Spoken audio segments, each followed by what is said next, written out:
you just can't perform as you normally could. All right, now across the NBC Radio network, let's pause 10 seconds for station identification. World news, local news, sports news. I would like right now to put, we've kicked it around, we've talked about it, you've read about it. As I said when we came on the air, almost everything that can be said has been said, everything that can be written has been written. First, we will talk with Pat Summerall. Would you give us your prediction?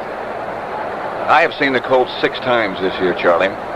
In those 6 games, I've seen them give up just 2 touchdowns. Those to the Minnesota Vikings in the Western Division playoff game. They're an awfully strong defensive unit. They're an awfully strong offensive unit that is capable of controlling the game. I've been in football now 19 years. 19 of those years have been in the NFL. So I'm going to say Baltimore Colts by, like a score of 35-10. All right, Pat, I'm writing this down now. 35-10, we will check. George? Well, I have seen the Colts a couple of times this year, and they have impressed me, truthfully, as one of the greatest teams ever to play football. I think they have great balance, their offense and defense. They definitely are overwhelming favorites in today's game, and I think I have to go along with that. I would pick the Colts. I think the Colts could win by a large score here today. On the other hand, I think the Jets could win the game, but if the Jets win, I think it will be a close ball game and not necessarily a high-scoring contest, perhaps 14-10, something such as that. So I think either the Colts could win big today or the Jets could win in a close one. All right, I'm going to hedge on mine. I have 2 predictions. And my prediction really hedges on who scores the first touchdown. If Baltimore scores first, I predict the Colts will win by a score of 35-17. Are you ready for the second one? Go ahead. If the Jets score first, I pick New York to win 41-31. You really think New York will score 41 points on the Colt defense? It all depends upon what happens on the first touchdown. I think that's an excellent point. I think both teams, I think, quite frankly, in talking to the Baltimore players before the game, are a little bit unsure of the other people. I think they really don't know. They're sort of an unknown quantity. I think that same aura has to be present on the Jet squad. How good is Baltimore? What are these people we've been reading about all this time? And I think the same thing is very true on the Colts side. And if Baltimore should score first, I think a wave might take over the Jet bench that, by golly, they are pretty good. They are pretty tough, and I'm afraid that might hurt, and what you say might happen. Charlie, I'd like to ask Pat a brief question here. Joe Namath has a reputation of being not only a very fine passer, but an excellent quarterback. He calls plays well and reads defenses exceptionally well. On the other hand, the Baltimore Colts have a reputation of being able to disguise their defenses very well. In fact, I hear they try to confuse the quarterback by indicating they're going into a certain defense and then pulling out of it at the last moment. Exactly how do they do that? Putting their linebackers up in the line when they're not going to blitz, things such as that, or... That is exactly right. Not only do they do it with linebackers, George and Charlie, they'll bring the 2 safety men, Rick Volk and Jerry Logan, up in the line of scrimmage, and it'll be a 9-2. That's exactly what it looks like, and it looks like you can throw deep against them almost any time you want to. And then just at the last minute, they'll back out. But when they're doing that, they're trying to fool the quarterback and get him to check off into the play they want him to check off into. Is that correct? That's exactly right. One of Don Shula's philosophies is if we can make you automatic, we're making you do what you didn't want to do in the first place. We've made you take a second choice play. We're only moments away from all of the pregame pageantry that we will be having here at the Super Bowl. And a quick check of the weather showing the temperature to be 72 degrees, and it is overcast. And from an unseasoned Miami eye, I would suspect a strong possibility of rain. However, the Weather Bureau says there will be no rain today. As most of you know, there has been rain in the Miami area. It did rain last night. It stopped around 10 or 11 o'clock last night, and it was very clear this morning. Not early, a little mist and a little fog this morning, but then it cleared around 9 o'clock this morning and was clear up until almost noon, and then all of a sudden the clouds started to come in again. A little on the cool side, not cold, but just a little on the cool side, and we will have a breeze. It has been estimated between 15 and 20 miles an hour. Now, the possibility of the breeze here, although is predicted to come out of the northwest, which would be from our left, the open end of the Orange Bowl is to our right. So we may have that swirling effect that we have, for example, in many stadiums, like Shea Stadium is a good example of which you can, for a field goal kicker, you can be kicking into wins from both sides. George? I think Namath is used to playing in a breeze. As you mentioned, this happens up in Shea Stadium. And on top of that, he throws a very fine spiral, which is important when you get into a windy day. Some passers throw more of a wobbly football, other ones a fine spiral. Namath gets a fine spiral on the ball, and a passer such as that is normally not bothered as much on a windy day as somebody who throws a ball that has a bit of a wobble in it. The pregame pageantry is underway, so let's listen. The mass band's playing Mr. Touchdown, and the PA announcer is Bob Gallagher.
Bands are forming on the field in part of the pageantry. Down to our left, looking like a giant cake, with football streaming out from each side.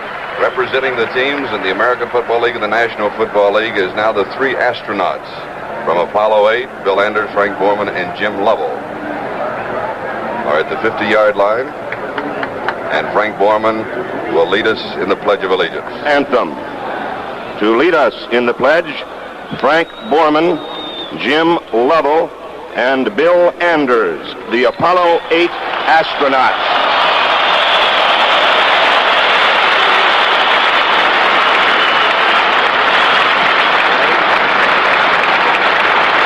I pledge allegiance to the flag of the United States of America and to the republic for which it stands, one nation, under God, indivisible, with liberty and justice for all. And now our national anthem.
The first trumpeter of the Washington Symphony Orchestra with the national anthem. We'll be set for the kickoff in just a moment. This is Joe Garagiola with the question for you veterans. You got any doubts about your future? Then move into the field of the future, computers. Soon everything's going to be computerized, and it's starting now, with 200,000 job openings for computer programmers, the guys who make $10,000, $12,000, $15,000 a year and more, giving instructions to the computer. Now, to learn computer programming, all you need is a high school education, and you learn right in your own home in your spare time with the American Computer Institute, approved for veteran training. A special teaching process makes the learning faster and easier than you'd imagine. Get the American Computer Institute's free booklet and aptitude test. In New York, call now, OR7-1700. That's OR7-1700. Or write computer, WNBC Radio, New York 10020. That's computer, WNBC Radio, New York. This broadcast is presented by authority of the American and National Football Leagues. It is intended for the private use of our audience.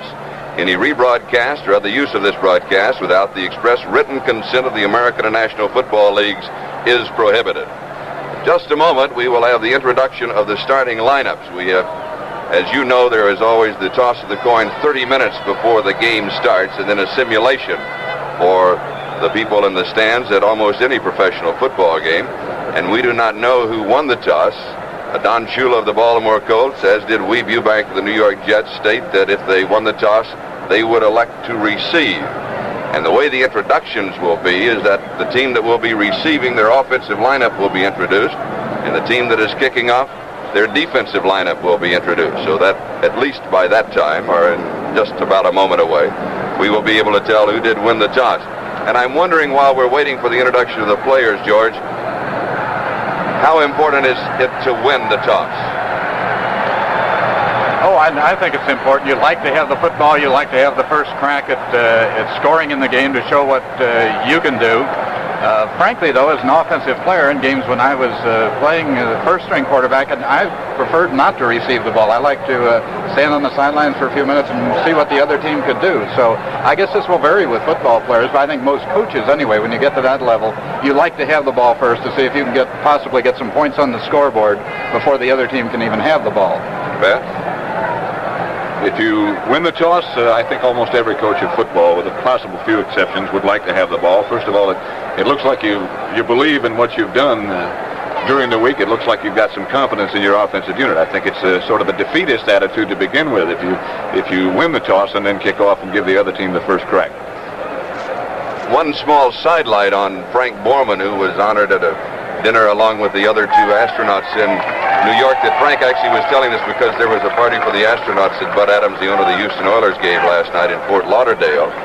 And Frank made the statement that when they were on the dais, I believe the first state dinner that Rockefeller had given, I don't know in how many years in the state of New York, and he said, and we're up on the top of the dais, and said everybody is staring up at us except for our wives, and so they were all staring down into the audience, and they were trying to find Frank Sinatra in the audience.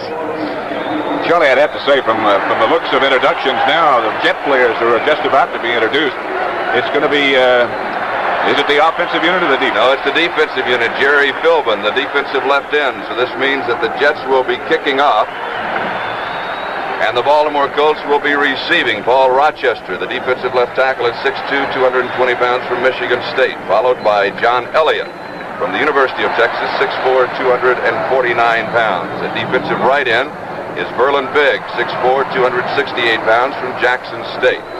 The left linebacker is Ralph Baker, 6'3", 235 pounds from Penn State. The middle linebacker is Al Atkinson, 6'2", 230 pounds from Villanova. And one of the original New York Jets, Larry Grantham, the right linebacker, 6 feet even, 212 pounds, played his collegiate ball at Ole Miss. Randy Beverly on the defensive right corner, 5'11", 198. Also in the secondary will be Bill Baird at right safety at 5'10", 180 pounds from San Francisco State. Jim Hudson from the University of Texas at left safety, 6'2", 210 pounds. And Johnny Sample, formerly with the Baltimore Colts. He played with them under then-coach Weeb Eubank at Baltimore, and he played with them in their 2 world championships. John Sample, 6'1", 204 pounds, played his collegiate ball at Maryland State. The head coach of the New York Jets is Weeb Eubank.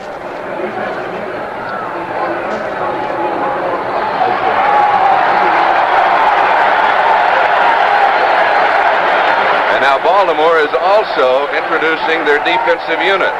So we do not learn who won the toss of the coin. Bubba Smith, his second year from Michigan State at defensive left end. Billy Ray Smith from Arkansas, 10-year veteran left tackle. Fred Miller, defensive right tackle from LSU. Right end is Ordell Bracey from South Dakota. At left linebacker is Mike Curtis from Duke. The middle linebacker is Dennis Gaubetz from LSU. The right linebacker is Don Shinnick from UCLA.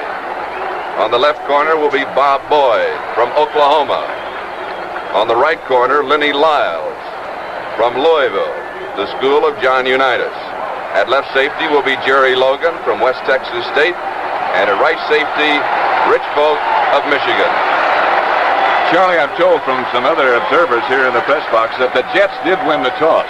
So without doubt, they will be receiving. We were told that whichever team kicked off would introduce their defensive unit, and whoever had the ball first would introduce their offensive unit. So I guess we'll still have to wait and see what's official, but I'm told that the Jets did win the toss.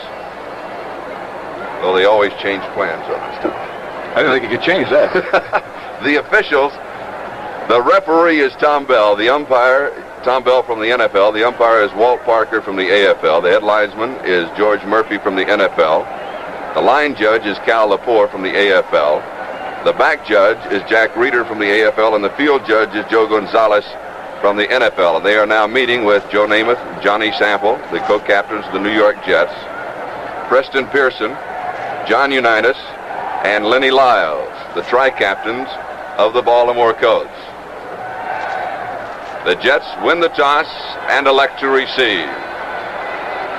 Baltimore will be kicking off, and they will defend the north goal, which is the goal to our left. So the Jets, moving on offense in the first quarter, will be moving from right to left.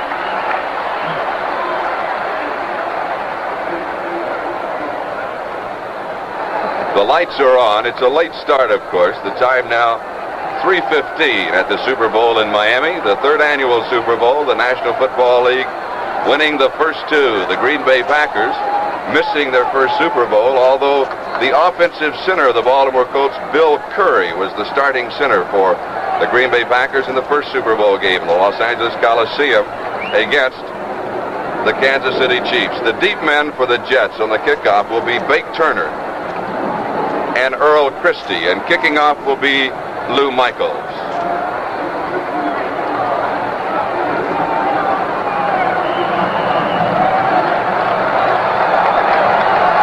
Michaels approaches the ball, and the Super Bowl is underway. Earl Christie, 1 yard deep in the end zone, to his right at the 10, the 15, three blockers out in front across the 20 and down at the 23-yard line. Alex Hawkins makes the tackle for the Baltimore Colts, and Lou Michaels, the man who kicked off, also has an assist on the play. So New York has possession, first down, on their own 23-yard line, as Joe Namath starts at quarterback with Emerson Boozer and Matt Snell, the running backs. Going to the right side is Don Maynard, and splitting wide to the near side is George Sauer. And the Jets shift into an unbalanced line on the right and show a slot offense on the right side. Namath to Matt Snell, the remaining back, 3 yards to the 26-yard line. And George Ratterman, I believe the first time that I have seen the New York Jets in an unbalanced line or in an offensive shift. I have never seen it before, or at least I have not seen it this year, and can't recall seeing it with them in other years. They took an awful long time up the line of scrimmage. It got a bit questionable whether they were going to get the playoff in time that time. Again, Sauer is open to the near side, and Don Maynard is the flanker right. Pete Lammons, the tight end, is open a couple of steps on the right side. The running backs, Emerson Boozer and Matt Snell, are split. Joe Namath, the quarterback. Matt Snell, big hole on the near side, outside the 30 to the 34-yard line, and a first down. As Rick Vogt, defensive safety, makes the tackle. Pat, what are the problems caused the defense by the shift, the unbalanced line, and a quick, different look? A very significant injury on that last play by the guy who made the tackle, Rick Vogt. I'm not trying to evade your question, Charlie, but Vogt is out of the game, and his place has been taken by number 37, Charlie Stukes. And so this could hurt. Let me correct you. I believe it's O.C. Austin. You're right. First down, New York, their own 34-yard line. No score, ball game just underway. Emerson Boozer. Boozer's in trouble. Dropped for a loss at the 30-yard line. As the outstanding Baltimore Colt defense drops him for a 4-yard loss, and it's Fred Miller, Ordell Bracey. And if I may go back to your original question about the gain by Matt Snell, this was an old play, a play that's been worked by a lot of teams successfully. It's called by a number of different names. It's where the offensive guard pulls, and nobody blocks the defensive tackle. It was Fred Miller. Bob Talamini pulled away from him. Miller followed him and left to just a natural hold. 2nd and 13. Namath back to throw for the first time. Snell is open. Has him at the 35. He's down at the 40-yard line. A gain of 9 yards on the play. It'll be 3rd down and 4. Snell wide open on that play. Just a little dunk pass about 3-4 yards beyond the line of scrimmage, but nobody within about 5 yards of Snell when he caught the ball. Bob Boyd and Jerry Logan making the tackle for the Baltimore Colts. 12 minutes, 16 seconds remaining in the first quarter. There is no score in the ball game as George Sauer becomes the flanker on the near side, the left side of the field. And splitting wide to the right of the far side is Don Maynard. 3rd down, 4 yards to go. Draw. Snell. He'll lose a couple of yards on the play. Billy Ray Smith and Fred Miller. Those are the crucial plays, Charlie. The 3rd down situations there, the New York Jets had about 3rd and 5, and we have to give them 0 for 1 now in the first chance they had to convert a crucial 3rd down situation into a possible 1st down. In the punting situation, it will be Curly Johnson with a 43.8-yard average for the New York Jets, and the deep back is Timmy Brown of the Baltimore Colts, and the up back is Jerry Logan. Low snap. High floater coming deep. Timmy Brown takes it the 18-yard line and is dumped at the 23-yard line by Mark Smolinski. So Baltimore will move on offense now for the first time. Flag down back at the 42-yard line. The play will be brought back. We've noticed after the last 2 plays, seems to be quite a bit of conversation between these 2 teams down on the field. A bit of finger pointing after the play is over, somebody accusing somebody in the other team of holding or doing something illegal, and that's happened after each of the last 2 plays now.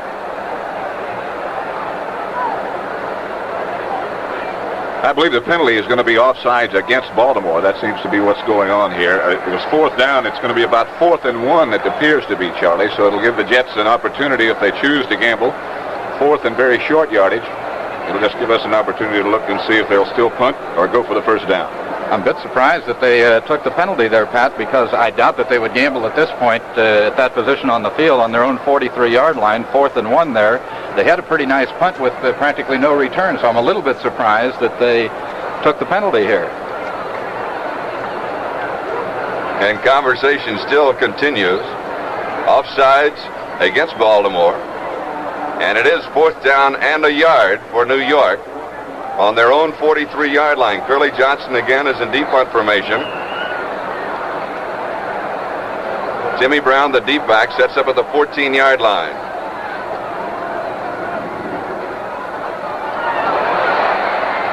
Curly Johnson gets a wobbly kickoff. Timmy Brown takes it again at the 18-yard line. He returns about 4 more yards than he did the last time out to the 27-yard line. And again, it is Mark Smolinski, who is the captain of the specialty team for the New York Jets, who made the tackle. So now we will see the Baltimore offense for the first time in the Super Bowl. Operating from their own 27-yard line, 1st and 10. 11 minutes, 1 second remaining in the first quarter. There is no score in the ball game. Coming wide to this side is Willie Richardson. Jimmy Orr splits wide to the far side. Earl Morrill is the quarterback. A power I offense with John Mackey in the eye, and now they shift as Mackey goes as the tight end to the far side. Morrill throwing on the first offensive play. He dumps it off to the left to Mackey, who had dropped back. Mackey outside the 35 to the 40 and pulls his way through 3 Jet would-be tacklers to a 1st down at the 46-yard line, where Larry Grantham finally makes the tackle. In discussing with Weeb Eubank how he would defense the Baltimore attack, he said almost everybody who plays against Baltimore would have to respect the tremendous strength of John Mackey. And this is a pretty good indication, I think, on the first play of how much he means to Baltimore. seemed to be an odd pattern, Pat. He dropped back as you would on a screen pass, but there was no screen, no blockers in front of him. He just dropped back all alone, several yards behind the line of scrimmage. Have they done that earlier this year? Several times, just to take advantage of his tremendous strength. Alex Hawkins is now in the offensive lineup and is wide to this side. They throw two flankers, the pitches to Tom Matty. Matty outside the 50 in the Jet territory and inside the New York 45 to the New York Jet 44-yard line. Ralph Baker, the left linebacker, making the tackle. And we will have a measurement, I believe, for the first down. It is that close as John Williams checks into the offensive set. And now he comes back out for Baltimore as the chains are out on the field. First down for the Colts. 2 plays from offense, 2 first downs. The Colts that time were in an offensive set that we've seen them use quite a bit lately, Charlie. That is with Tom Mitchell and Mackey in the game at the same time. 2 offensive tight ends to take advantage of their blocking ability. Willie Richardson is now back in at the flanker. Orr goes to the far side, and Richardson goes into a slot on the left. No, he splits away. And Jimmy Orr becomes the wide flanker to the far side. Jerry Hill, the ball carrier. He breaks the tackle of Verlin Big. Moves inside the 40 to the New York 36-yard line. Jim Hudson, the defensive safety, is the man who brought him down. They'll set the ball at the New York 37-yard line. A gain of 7. It will be second down and 3 yards to go. And we talked about the explosiveness of the Jets' offense led by Joe Namath. But the Baltimore Colts, as Pat mentioned earlier, not known as an explosive offensive unit, but they certainly have been during the opening moments here in the first period. Or wide to this side, as is Willie Richardson, and Tom Matty is stacked up at the line of scrimmage. He's met by Paul Rochester, John Elliott, and Verlin Biggs.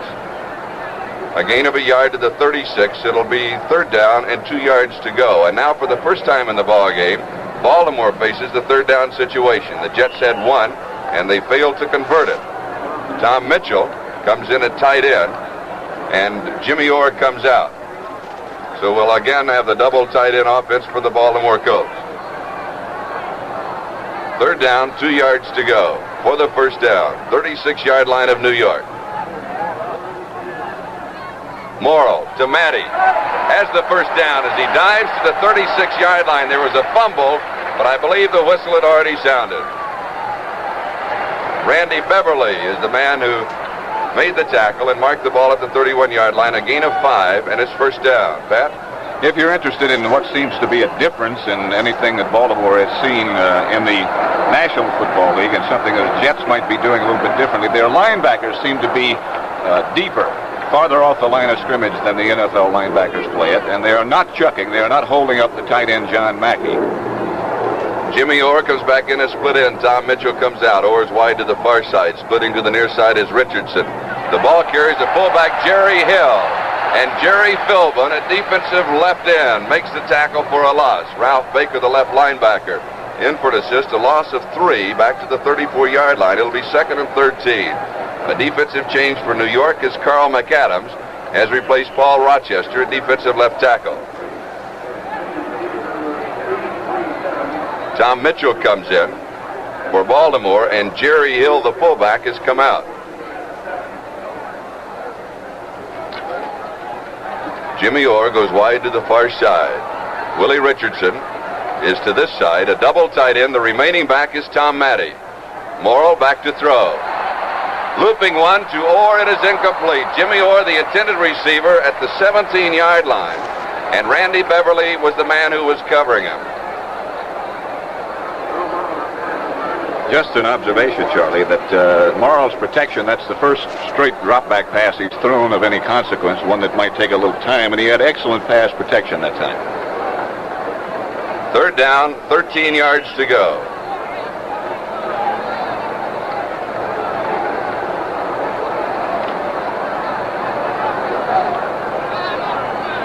The ball is at the New York 34-yard line. Now 7 minutes and 9 seconds remaining in the first period. There is no score. This drive started at the 27-yard line. Morrill. It is complete at the 19-yard line to the tight end, Tom Mitchell. He was dropped immediately by Bill Baird, but he will have the first down by a couple of yards. So for the second time in the ballgame, the Baltimore Colts in a third down situation have picked up the first down. Nice pattern by Mitchell that time, and a nice pass by Morrill. He got it in there to him. The Jets seem to be a bit wary of the deep ones, seem to be dropping off of these receivers, want to be extremely careful that nobody gets behind them. But, of course, he got far enough downfield then to just barely pick up the first down. The ball is just inside the 20-yard line of New York. Baltimore controls first down. Morrill, pump fake to the right. He's being chased. Now he has time. He throws. Richardson incomplete. The 5-yard line. Morrill, a pump fake to his right, then looked back to his left as if he wanted to set a screen. Jim Hudson and Bill Baird were covering deep for New York. Then he had to sidestep an on-rushing New York Jet, throwing to Richardson, who I would figure then becomes like his third receiver. And he misconnected with him by a couple of yards. I think that's absolutely correct there, Charlie. He was looking to his left. I thought trying to find John Mackey, but the Jets did an excellent job of covering him, and he looked for his secondary receiver. I think Richardson was so wide open over here, he got a little excited and hurried his pass. That's the reason he didn't get it to him, because he was nobody near him in the secondary. Morrill back to throw, 2nd and 10, strong rush. The pass is deflected and is incomplete at the 5-yard line. Tom Mitchell, the intended receiver at the 5-yard line. Johnny Sample was the man covering, so the ball remains just inside the 20-yard line. It'll now be 3rd down and 10 yards to go.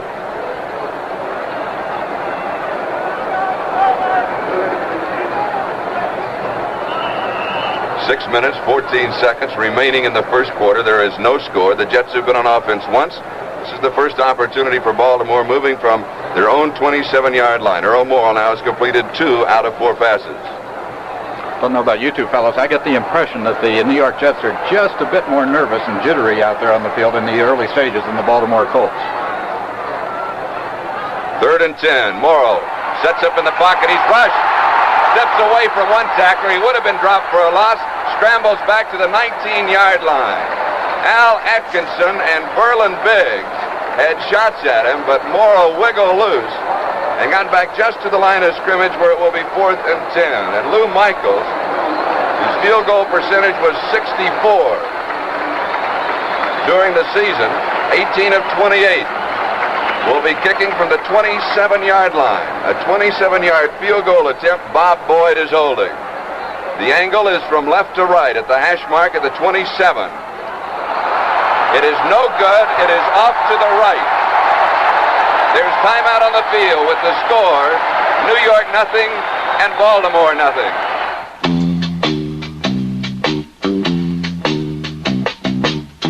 Cold. Stone cold.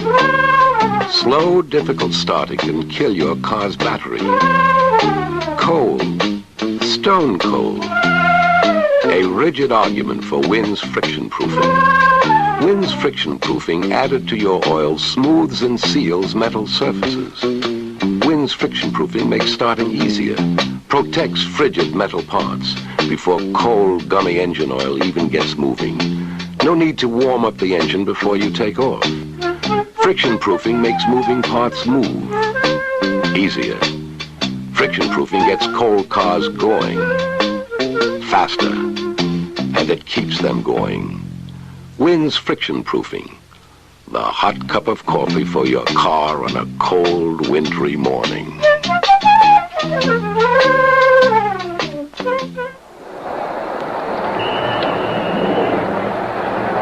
From the Super Bowl, along with George Ratterman and Pat Summerall, this is Charlie Jones. No score. New York Jets ball, first down their own 20-yard line, 5 minutes, 33 seconds remaining in the first quarter. Namath throws. It is incomplete at the 25-yard line. Matt Snell, his intended receiver, and Dennis Gaubatz, the middle linebacker, was the man picking him up. It'll be 2nd and 10. The ball's still at the 20-yard line. O.C. Austin is still replacing Rick Volk at defensive safety for the Colts. Pat, what effect will this have on the defense? Volk, Austin is a good man, but Volk is one of the leaders of the Baltimore defensive unit. He is a very, very sure tackler. He's also one of the 2 deep men on their punt returns. He's a key member and a very important member of the Baltimore defensive unit. 2nd and 10, New York's ball from their own 20-yard line. They show the slot offense to the right side with Maynard and Sauer to the right. And Namath is back to throw. 4-man rush for the Colts. Good time. Comes back to his tight end Lamons. 22-yard line, and he is dropped by Lenny Lyles. A gain of a couple. It is now 3rd down and 8 yards to go for New York. Jets aren't reluctant to throw the ball. On the other hand, their passes have all been the short ones thus far. They don't seem to be willing to gamble on sending anybody deep, perhaps trying to figure out whether they can give Joe Namath enough time to throw the deep pass, but they've all been short ones thus far. I noticed they put one of their better pass blockers now into their offensive backfield. Bill Mathis has taken Hoosier's place. 3rd down 8. Namath drops back to throw. 4-man rush for the Colts. This pass is complete. 1st down to Bill Mathis, 35-yard line. Dennis Gaubatz, the middle linebacker, is the man who made the tackle. So New York now in 3rd down situation has converted 1 of 2. The Colts have converted 2 of 3. And I received the impression that New York is trying to establish first its passing game rather than to fool with a running game against the defense of Baltimore. However, they're throwing an awful lot of passes to their running backs. We've heard a lot about Sauer, Maynard, Lamons, what great receivers, but most of the passes thus far have been to the running backs. Jets ball, 1st down, their own 35-yard line. Just over 4 minutes remaining first period. There is no score in the 3rd annual Super Bowl game. Namath taking a lot of time. Now he comes back to throw. 4-man rush, throwing deep.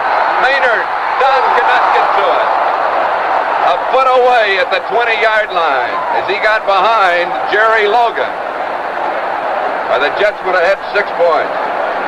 This is the Baltimore zone that we've heard so much about. Normally, if they stayed in the man-to-man defense, Bobby Boyd would have taken Maynard deep. With the wide side of the field to work, too, Maynard hung on the outside, and Namath hung the ball to the outside, and Logan just simply didn't get over there fast enough. Seemed to be that more than being behind him. He was off, had the position on the sideline, and Logan was just too far away from him toward the middle of the field.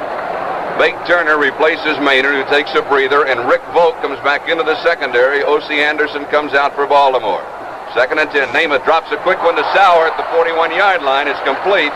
A gain of 6 yards on the play. It'll be 3rd and 4, and Lenny Lyles, the defensive right corner, brought George down immediately at the 41-yard line. And I believe that's 5 straight passes now that Namath has called. I believe that's correct, George. It's the first time we've seen the Colts in any kind of blitz, and Namath showed us then that he knows how to read it pretty well, and he got the ball to his receiver, Sauer, very quickly. Namath has completed 4 of 6. New York controlling on their own 41. Joe's back to throw. Wobbly pass is too tall. George Sauer, the intended receiver, and Joe overthrew him. Really overthrew him. Joe was holding his hands up to his head, holding his helmet. After that, I think obviously it slipped out of his fingers as he was throwing the ball. You have to be impressed with the job of protecting that the Jet offensive line has done for Namath so far. He was rushed early one time, but since then they've picked up all of the stunts that Baltimore has thrown at them. 4th and 4, Curly Johnson to punt. 2nd time in the ball game, actually the 3rd, but one was nullified by a penalty. Timmy Brown is the deep man. He's at the 20-yard line. And over in kick. Brown takes it at the 21-yard line. Timmy to the left, fakes in, goes out, 26. Picks up a key block at the 27-yard line, outside the 40, and is racked up by Matt Snell at the 42-yard line. A few people got hit on that play down there. There's timeout on the field with the score. Baltimore nothing, and New York nothing. The Colts of the National Football League have an edge in the Super Bowl this year, no matter how the game comes out. The Colts have the advantage of an extra item of protective equipment. Along with the shoulder pads and all the rest, every Colt has a lip protector. And what's a lip protector? Chapstick lip balm. It was in every locker room in the NFL all season long to condition and protect the players' lips against the drying and cracking effects of wind and cold. And its special moisturizing ingredients will help keep their lips from drying and cracking here in sunny Miami. If Chapstick lip balm works for the Colts and the rest of the National Football League, it certainly will work for you. Pick up Chapstick lip balm soon, and don't take your lips anywhere without it. And here's another product from the marketers of Chapstick lip balm that you shouldn't be without: Chapan's hand cream. Chapan soothes and helps heal rough red hands in only 3 days, and it really works. 3 minutes, 5 seconds remaining in the first quarter. There is no score in the ball game. The Jets have been on offense twice. They have been unable to move effectively, although they have moved some. Baltimore moving on offense now for the second time. They did move effectively. A 27-yard field goal by Lou Michaels was wide, and there is no score. The ball at the 42-yard line, Colts control. Morrow throwing. It is complete. Drop. John Mackey is tied in, and he was wide open at the 45-yard line.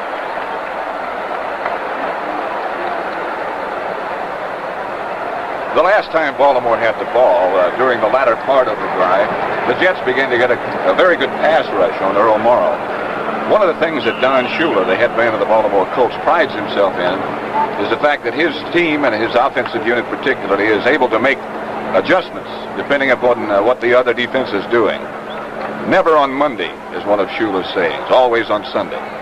Jimmy Orr comes wide to this side, and Willie Richardson is also wide to this side, and the running backs are split, Jerry Hill and Tom Matty. Jerry Hill, the fullback. John Elliott is the first man to get to him, the defensive right tackle. They will set the ball at the 45-yard line, a gain of 3. And it will now be 3rd down and 7. This is the 4th time in the ball game that Baltimore has faced a 3rd down situation. Twice they have picked up the first down. The Jets have done it in 1 out of 3.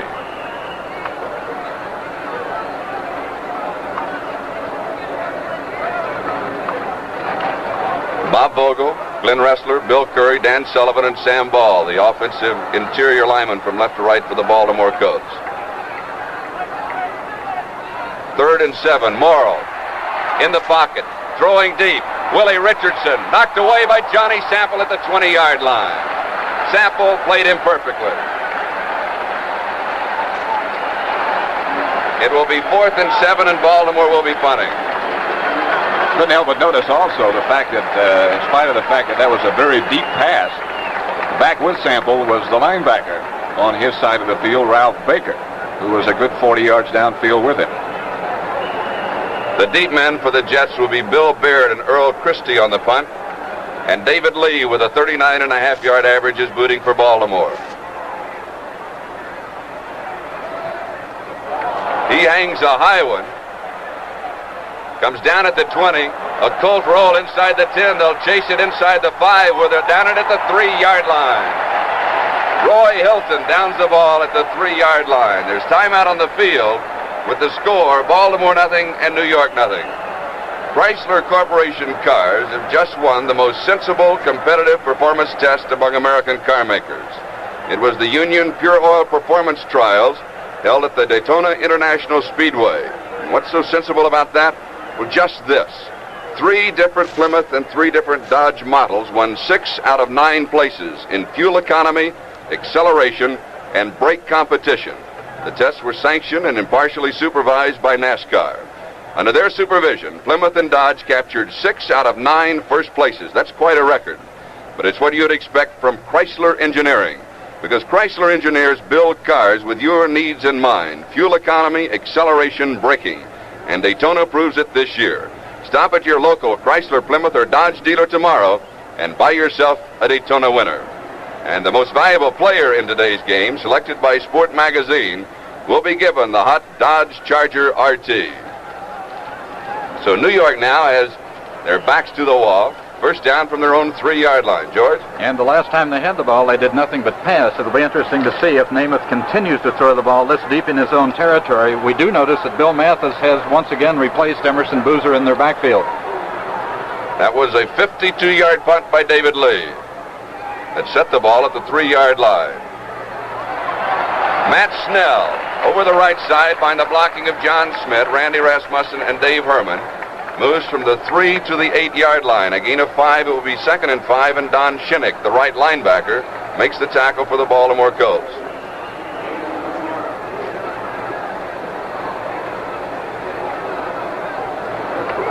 One minute, 34 seconds remaining in the first period. There is no score in the ball game.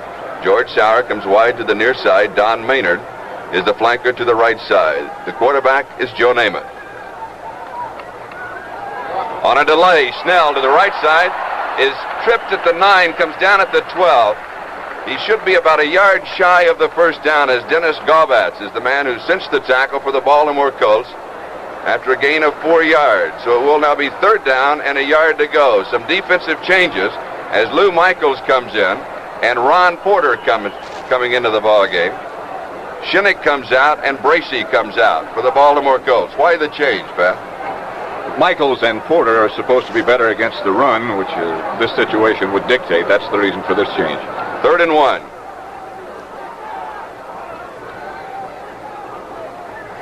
Namath throws. Complete. Sauer has it, and the first down. There's a fumble. Baltimore recovers. Sauer fumbles the ball after he was hit. It is recovered at the 11-yard line.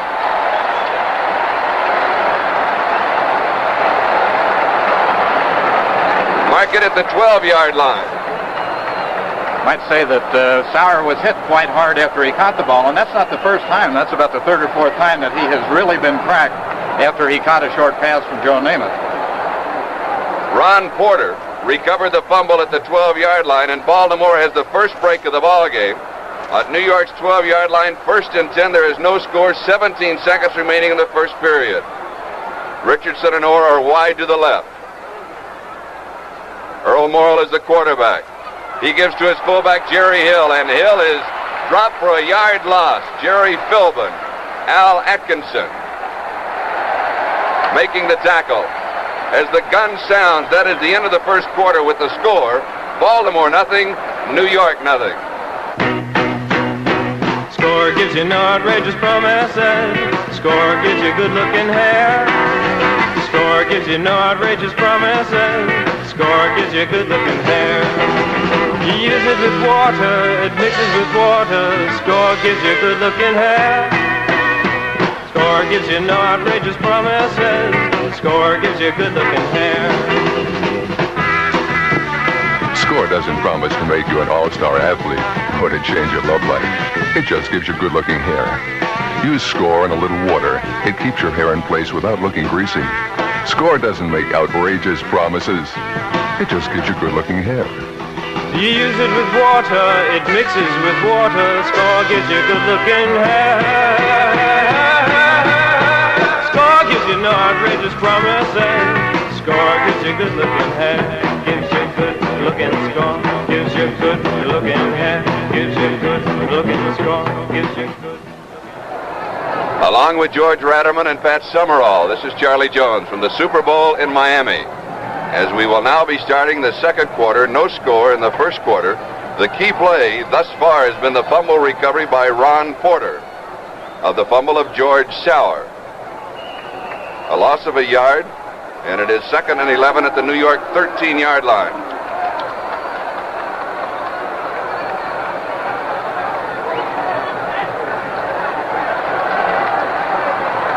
For Baltimore, Jimmy Orr goes wide to the right side. Richardson is open on the right side. The running back shift as Jerry Hill comes over on the left wing and Tom Matty is the remaining back. The pitch is to Matty. Around the near side, has running room inside the 10 to the 6-yard line. As the Colts setting strong to the right side, coming back weak with their running attack, and the key block would have to be by Jerry Hill, the fullback, who moved over on the left wing. Tom Mitchell comes in and Jimmy Orr comes out. And the Colts will now operate with 2 tight ends, Bill Baird and Randy Beverly making the last tackle. A gain of 7. It is 3rd down and 4 from the 6-yard line. Pat? The Colts, as they've done many times before during the year, put Mitchell in situations like this, and it might be significant the fact that he caught only 6 passes during the regular season, but 4 of them for touchdowns. Goes to Mitchell off of his shoulder pad, intercepted by Randy Beverly. The Jets intercept in the end zone. And Pat, you call the play. He went to Tom Mitchell. He turned, I believe, just ricocheted off of his shoulder pad. Beverly, with a great recovery, turned around and took it over his shoulder for the interception. That's a simple matter, I think, and I think George will agree that Morrill just threw that ball a little bit too hard. Too hard. Seemed as if Morrill got a bit excited. He felt that he had to drill the ball in, threw it too hard. It bounced up in the air, but a tremendously alert play by Beverly, who was able to recover, turn all the way around to make the interception. So the second break of the ball game goes to the Jets. First down, New York on their own 20-yard line. Baltimore has threatened twice. They have failed to score. Matt Snell has just a yard on the left side behind the wedge blocking of Winston Hill and Bob Talamini. It'll be 2nd and 9 at the 21, and Fred Miller is the man who gets credited with the tackle along with Lenny Lyles.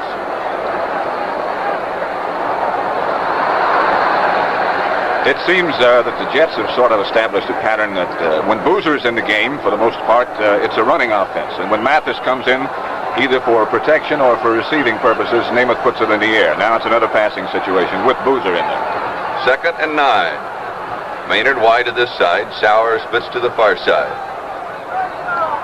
Namath gives to Matt Snell. Snell over the left side, outside the 25 to the 27, 28-yard line, where Don Shinnick, the right linebacker, makes the tackle at the 28. It will now be 3rd down and 2 yards to go. Rick Vogt, who was, I would assume, injured earlier and came out and was replaced by O.C. Austin, also had an assist on the play, as the Colts now with 3rd and 2 will bring out Bracey and Shinnick, and Michaels and Ron Porter will come in. The same changes a moment ago resulted in the fumble by George Sauer and the recovery by Ron Porter. 3rd and 2. Sauer to the far side. Maynard is the flanker to the near side.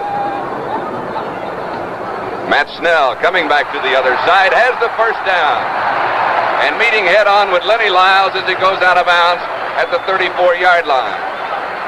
So a first down for New York at their own 34-yard line. We can't tell whether Namath is checking plays at the line of scrimmage, whether he's changing his calls from the huddle, but the Jets certainly seem to take much more time up at the line of scrimmage in getting the play off than the Baltimore Colts. Several times this afternoon it's become questionable whether they would get the play off or whether they perhaps would be called for using too much time before the snap of the ball.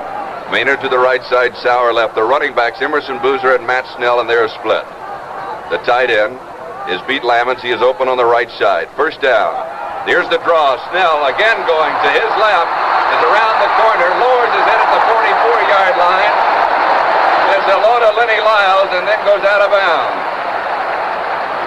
Either Snell or Lenny Lyles or both is going to have a headache here in a minute. That's the second time they hit head on over there, and Snell seems inclined just to put his head down and butt right into it. A first down at the 46-yard line. That's headache number 312, I believe. Jets control at their own 46. Again, it is Maynard to this side. As Mathis has come in, Snell now has come out. The fake to Mathis. Namath throws into a crowd. It is deflected. Incomplete. It is broken up by Don Shinnick, the right linebacker. Sauer, the intended receiver, and the linebackers of the Colts certainly have a lot of depth, Ben. Always in this Colt defense, the linebackers are, I guess you could have to say, the keys to their defensive success. They play a lot of zone defense, and the linebackers, to be able to execute a zone well, have to be very active. And Shinnick, as you may or may not know, is the all-time career leader in interceptions by a linebacker. He has intercepted 37 passes. He almost had another one. 2nd and 10. New York controls from their own 46. No score in the ballgame. 12 minutes, 30 seconds remaining in the first half. Namath, strong rush on a blitz. The pass is complete to Bill Mathis. Mathis into Baltimore territory and out of bounds at the 48-yard line. A gain of 6, and it was Mike Curtis, the left linebacker, who was blitzing and dumped Namath just as he made his release to Bill Mathis. It'll be 3rd down and 4. Bubba Smith and Bobby Boyd making the tackle at the 48-yard line of Baltimore. And that is one of the few times that we have seen the Colt linebackers coming. I believe that's the second time, and again, Namath showed us that he will be a very difficult man to blitz because he has such a quick release and is able to pick up those receivers out of the backfield. For the Colts, it's Bubba Smith, Billy Ray Smith, Fred Miller, and Ordell Bracey, the front four. Namath throwing deep. This one is complete, 34-yard line to George Sauer. And a first down at the Baltimore 34-yard line. Lenny Lyles makes the tackle. And I also received the impression that the Jets are running to the defensive right and throwing to the defensive right or the offensive left. Nice pass that time by Namath, because Lenny Lyles had his man pretty well covered. There just wasn't that much room in there, but Namath, again with the quick release, got the ball to him in a hurry. Matt Snell is back in at fullback. Bill Mathis comes out. First down, Baltimore 34-yard line. Maynard is the flanker to the right side. Sauer splits left. Boozer and Snell the setbacks. Namath 2 steps. Quick pass is almost picked off by Lyles. It's complete to Sauer. And George is wrestled out of bounds at the 23-yard line by Rick Vogt and Lenny Lyles. That is the aging part of the Baltimore defense where the Jets seem to be having success now. Lyles has been around 11 years, Brazy a long time, and Shinnick 11 years as well.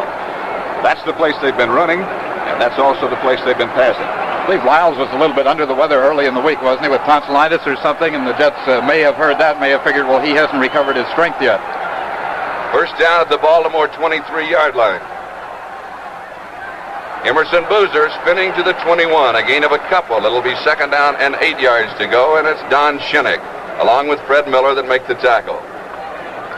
The linebackers for the Colts are Mike Curtis on the left, Dennis Gaubatz in the middle, and Don Shinnick on the right. Bobby Boyd and Lenny Lyles in the corners, Jerry Logan and Rick Vogt at defensive safety. The offensive interior line for the New York Jets, Winston Hill, Bob Talamini, John Schmidt, Randy Rasmussen, and Dave Herman from left to right. Second and 8. Namath back to throw. 3 men out on the pattern. He dumps it off to the right side to Snell. It's complete. Inside the 10 of the 9-yard line, there's a fumble. And New York recovers a fumble at the 9-yard line of Baltimore. Dennis Gaubatz is the man who made the tackle. Just inside the 10, it will be first and goal to go. And this is already a lot better football game than a lot of people thought it would be. I think the spread going into the game was generally supposed to be close to 18 points. Certainly doesn't look like the Jets are 18 points worse than the Baltimore Colts, or the Colts that much better. One of the Jets made a comment when he came into the locker room with that point spread, we're worse than the college all-stars. First and goal to go from the Baltimore 9. Namath spins, gives off to Snell. Snell to the 5, just inside the 5. It'll be second and goal to go. And Matt Snell, who has had a couple of so-so years after a great one 2 years ago, running with more authority in this ball game than we've seen all year. George? He certainly has the authority from the way he's moving ahead, but he's a deceptive runner to watch. He almost seems to be running in slow motion sometimes. Not tremendous speed or anything, but the way some of the tacklers are bouncing back from him, why, he certainly is running with authority. And Snell has already gained 49 yards in the ballgame on 10 carries. Snell carries again to the left. Touchdown, New York. And listen to this crowd.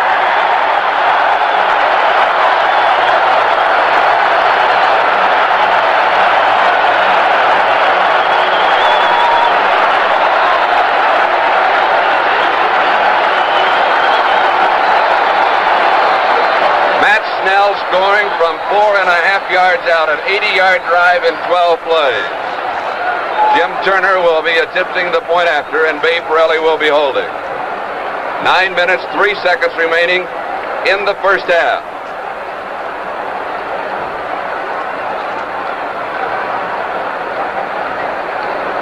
The snap to Pirelli. The kick is up. It is good. There's timeout on the field with the score, the New York Jets 7, the Baltimore Colts nothing. This is Joe Garagiola with the answer for all you guys who feel trapped in a nothing job with a nothing future. Move into the field of the future. Computers. Soon everything will be computerized. Right now, there are 200,000 jobs for our computer programmers, the men who earn $10,000, $12,000, $15,000 a year and more by giving instructions to computers in easy-to-learn computer language. So if you're a high school graduate, the American Computer Institute will train you to become a computer programmer right in your own home in your spare time. A special training method makes learning easy, and in a short time, you'll be qualified for a high-paying, high-status position with a solid future. Get the American Computer Institute's free booklet and aptitude test. In New York, phone today, OR 7-1700. That's OR 7-1700. Or write computer, WNBC Radio, New York 10020. That's computer, WNBC Radio, New York. I was just looking to see.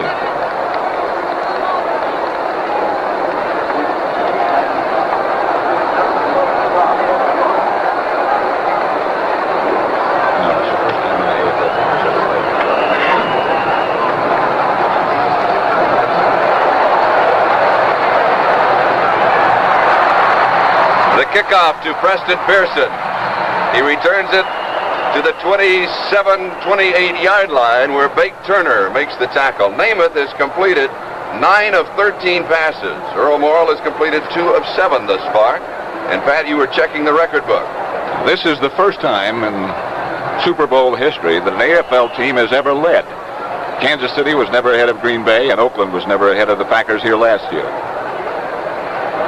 Baltimore has possession, first down on their own 28-yard line as Jimmy Orr goes wide to the far side.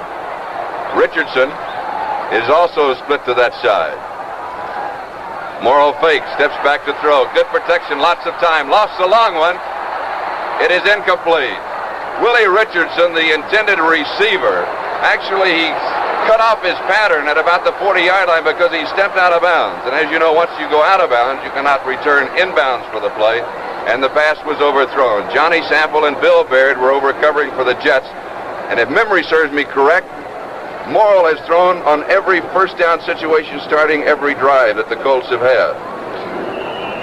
I had not thought of it, Charlie, but I believe you're right. That's the first time we've seen Morrall in any sort of a rollout. This is something that he's done in past games when the defensive unit was giving him some problems and they were having trouble protecting him. That's the first time we've seen him today. Morrall seems to stay with his primary receiver a bit more than Namath. Pick out one man before the play starts and definitely throw the ball to him. Morrall dumps this one back to Tom Matty on the near side. He gets away from Bill Baird down the sideline, New York territory, out of bounds at the Jets' 42-yard line, where Jim Hudson bumps him out of bounds. It'll now be a first down at the 42-yard line of New York, and across the radio network, we pause 10 seconds for station identification. Phone ringing? It could be WNBC, Fortune phoning you. Find out how you can be a winner. Listen to WNBC Radio 660 and WNBC FM New York. Baltimore mounting another drive. This one starting from their own 28-yard line. Now to the New York 42, first down. Earl Morrall, the quarterback. Earl feeds off to Jerry Hill, and Hill fights his way inside the 40. To the 39-yard line, a gain of 3. It will be second down and 7 yards to go. Jerry Philbin makes the tackle for the New York Jets. Carl McAdams had an assist on the play as McAdams goes out and Paul Rochester comes in to replace him. The running backs for Baltimore are Tom Matty and Jerry Hill. Matty has picked up 23 yards in 4 attempts on the ground thus far in the ballgame. Willie Richardson goes to the right side. Jimmy Orr comes to the near side. 2nd and 7. Matty coming back in motion. The feed is to Tom. He cuts back inside at the 40 to the 38-yard line. Picks up a yard on the play. It will be third down and 6, and Berlin Biggs makes the tackle. I think he would have been a bit better off to stay wide. I believe the play was designed to go wide. He elected to cut back. Ran into a host of Jets at that point. I think he would have been a little better off to stay wide on the play. McAdams comes in a defensive left tackle. Rochester comes out as they continue to alternate. Something else we might keep in mind, Matty was in motion just before the ball was snapped that time. We've seen Baltimore, as I said, a number of times, and 2 or 3 times, Matty has looked to throw the ball off of that same play, an option pass. 3rd and 6. Morrall in the pocket. Release. It is incomplete. Baby rule complete and a fumble. It is incomplete. John Mackey, the intended receiver, he was hit by Johnny Sample. The ball bounced loose, but he never had possession. It will be 4th and 6.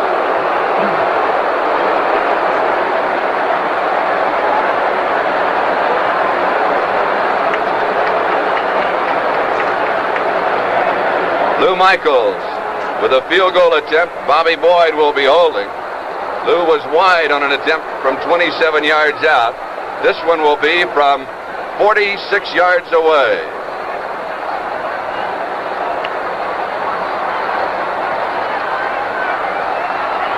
The boot is up. It is no good. It is off to the right side, and the Jets will take over on their own 20-yard line. There's timeout on the field with the score. New York 7 and Baltimore nothing. The Union Pure Oil Performance Trials at Daytona are unlike any other performance test for cars. You don't win for speed. There aren't any track records to set. Cars are the winners, not the drivers. And what's so special about Daytona then? Just this. At Daytona, cars compete in the most sensible, practical test around. Fuel economy, acceleration, braking. And this year, 3 different Plymouths and 3 different Dodge models won 6 out of 9 of these events at Daytona. That's quite a record.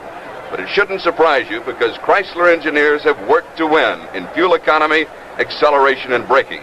The sensible things you look for in your test car. It all adds up to something called value.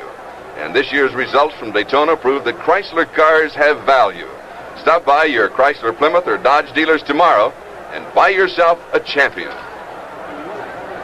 This is Charlie Jones with George Ratterman and Pat Summerall. The Super Bowl in Miami now with 6 minutes 37 seconds remaining in the first half. The Jets lead it by a score of 7-0, and they control first down at their own 20-yard line. Bill Mathis and Emerson Boozer are now the setbacks. Joe Namath is the quarterback. Boozer, the ball carrier, and he has to fight his way for 1 yard to the 21-yard line. He was coming to the right side, where he met Bubba Smith and Billy Ray Smith, tried to spin out of their arms. He was greeted by Dennis Gaubatz and Fred Miller at the 21. So it'll be second down and 9 yards to go. Winston Hill is the offensive left tackle, Bob Talamini at left guard, John Schmidt is the center, Randy Rasmussen at right guard, and Dave Herman is the offensive right tackle with Pete Lammons the tight end for New York. Maynard comes to the near side, and Sauer is the split end left. Second and 9, New York moving from our left to our right. Overcast day. The temperature 72 degrees. Namath pump faked and releases deep. Sauer, great catch at the 45-yard line into Baltimore territory.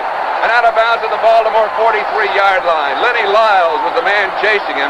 Namath with a pump fake, then he just looped one and Sauer barely got to it. Pump fake, and a great indication of Namath's ability as a passer because he had to throw that ball backing away, but still led Sauer perfectly, and that's not an easy thing to do.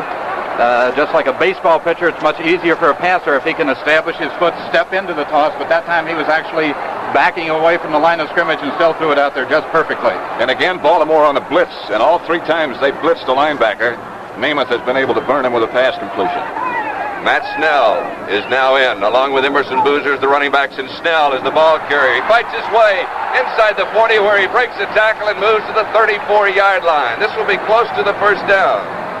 Rick Volk makes the tackle, along with Lenny Lyles. And as Pat Summerall mentioned, they are working on the defensive right side, or the older side of the Colt defense. The chains will come on for a measurement. 5 minutes, 28 seconds remaining in the first half. The New York Jets lead it by a score of 7-0. Matt Snell scoring the touchdown from 4.5 yards out. An 80-yard drive for New York in 12 plays. Jim Turner adding the point after to make it 7-0. The chains are stretched, and New York is shy of the first down by just about the length of the football. So let's call it second down and a foot at the 34-yard line of Baltimore.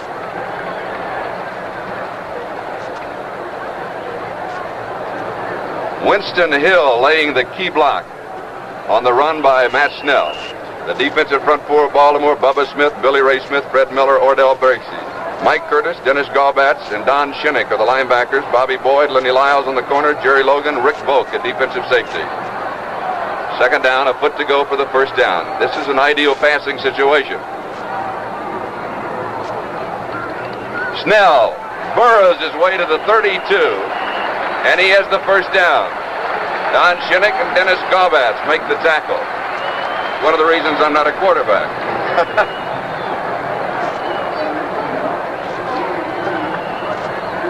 I think just an abstract observation is the fact that I have not seen anybody move the football this way against this Baltimore defense. That is, they've mixed it up. The Jets have mixed it up with the pass and the run, and looks like a rather controlled offense.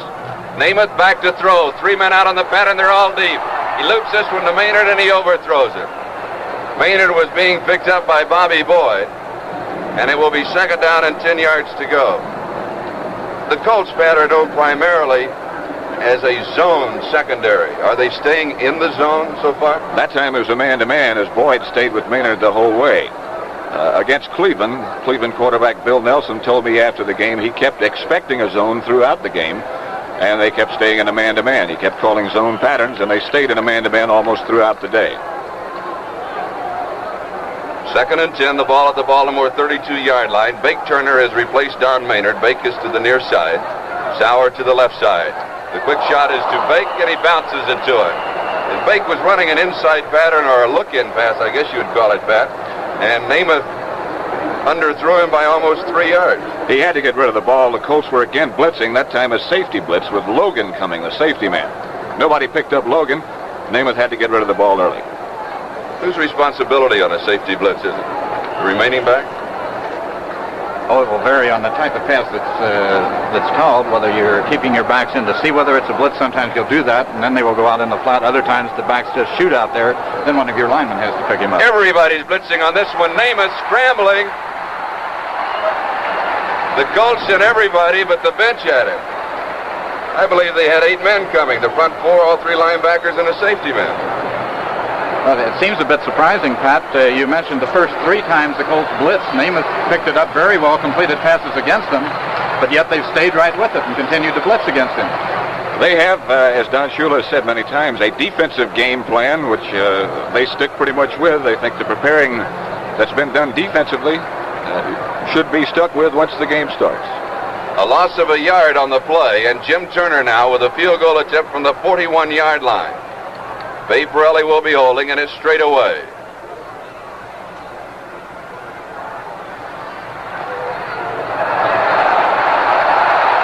It is no good. It is off to the left side. There's timeout on the field with the score. New York 7, Baltimore nothing. Score gives you no outrageous promises. Score gives you good looking hair. Score gives you no outrageous promises. Score gives you good looking hair. Score doesn't promise to make you an all-star athlete or to change your love life. It just gives you good-looking hair. Use Score and a little water. It keeps your hair in place without looking greasy. Score doesn't make outrageous promises. It just gives you good-looking hair.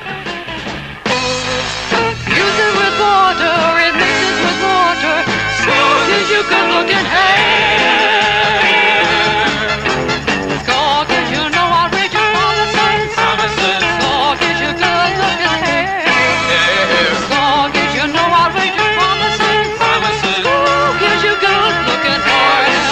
Score gives you good looking hair.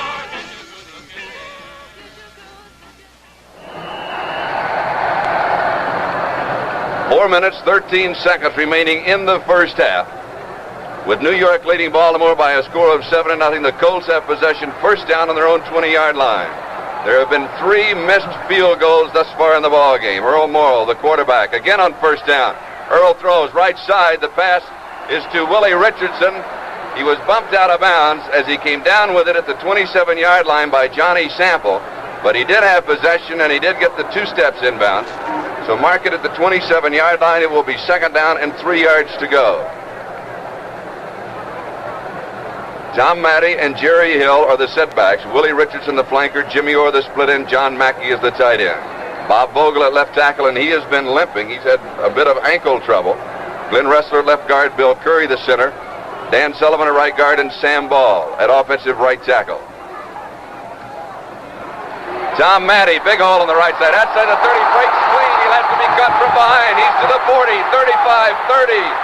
Cuts back inside the 20-yard line and is down at the 16-yard line. Bill Baird and tippers begin to flare on the far sideline as Johnny Sample and Bob Vogel are exchanging conversation, and Sample is giving away about 5 inches and about 65 pounds on that. He's also been giving away a lot of lip over there, I think. He has always done that. He's been one of the most talkative defenders, I guess, that you could possibly recall. He talks to the receivers. He talks to whoever he makes a tackle with. He talks to the officials, to everybody. Timmy Brown has replaced Matty now for Baltimore. 57 yards on the run by Tom Matty, and that is the longest run from scrimmage this year, this season, by the Baltimore Colts. First down, 16.5-yard line of New York. Jerry Hill, the fullback, And he has a yard and a half to about the 15. Let's see where the officials spot the ball.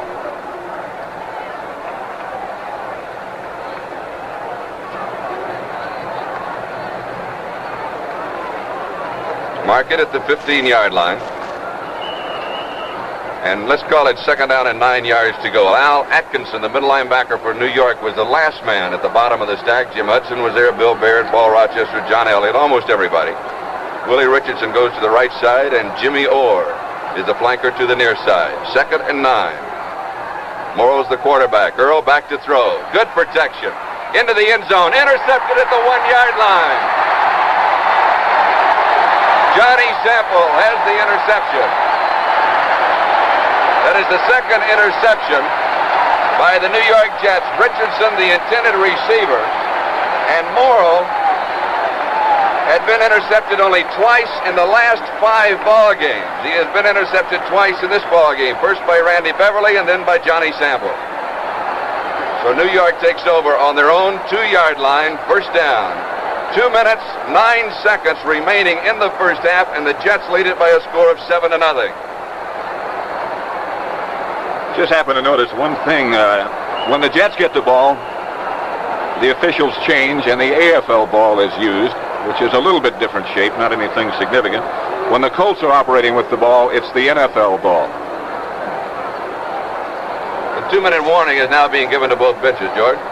New York Jets secondary seems to be playing the receivers a bit tighter now than they were early in the ball game. As we mentioned before, they seemed just a little bit nervous in the early stages of the ball game. Were inclined to lay back away from the receivers, making certain nobody got behind them. But now I think they're playing a bit more effective pass defense back there, staying a little closer to the receivers.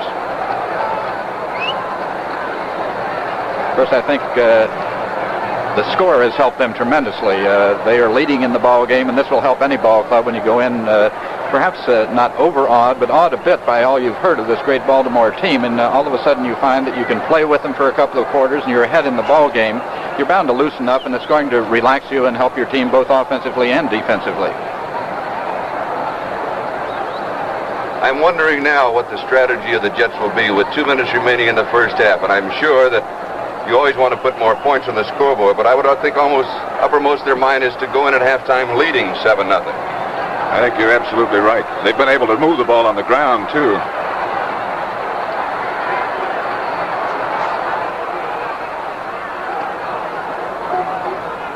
Namath taking a lot of time. Matt Snell. Snell has a couple of yards and maybe only one, as he runs into Billy Ray Smith, Fred Miller, Ordell Bracey, and Bubba Smith. Colts have not used any of their timeouts, neither have the Jets, so if they are able to keep the New York team down here and force a punt, get the ball back on offense. This is Baltimore I'm speaking of. They'll have plenty of time to put some points on the board themselves if they can move the ball. All right, the ball now at the 4-yard line, a gain of a couple, and it's second down and 8 yards to go. Emerson Boozer and Matt Snell are the running backs. Sauer is wide to the left. Maynard is wide to the right. The Jets are moving left to right. Snell, and he is dropped. Across the 5, comes down at the 6-yard line. Fred Miller hits him low, and Billy Ray Smith hits him high. And Baltimore now will stop the clock with the ball at the 7-yard line. It is third down and 5 yards to go. There's 1 minute and 12 seconds remaining in the first half. This is a crucial call here. 3rd and 5 on your own 7. Question, do the Jets want to risk it to put the ball in the air, as they probably will have to do to pick up the first down, or would they be inclined just to run another running play, which after all will only consume 5 seconds before the Colts could call another timeout, and then the Colts would be able to take over after a punt out perhaps around the Jets' 40 with a full minute to go, which, as Pat has pointed out, is just plenty of time for them to get down and score a touchdown, or at least to get down close enough to kick a field goal. The personnel that the Jets have installed for this third down would indicate that they're going to go with pass of some sort, because Boozer has gone out. Mathis has come in at one of the running back spots, and if past performance is any indication, when Mathis is playing, the Jets are inclined to throw the ball. When Boozer is in the game, he must be a better blocker for Snell, so they're inclined to run it. We'll see. 3rd and 5, New York controls at their own 7-yard line. 1 minute, 12 seconds remaining in the first half, and the Jets lead it 7-0. The draw, Snell, just to the line of scrimmage, and that is it, as immediately Don Shinnick turns and asks for a timeout to stop the clock with 1 minute and 4 seconds remaining. It will be 4th and 5, and the Jets will now be punting to the Baltimore Colts.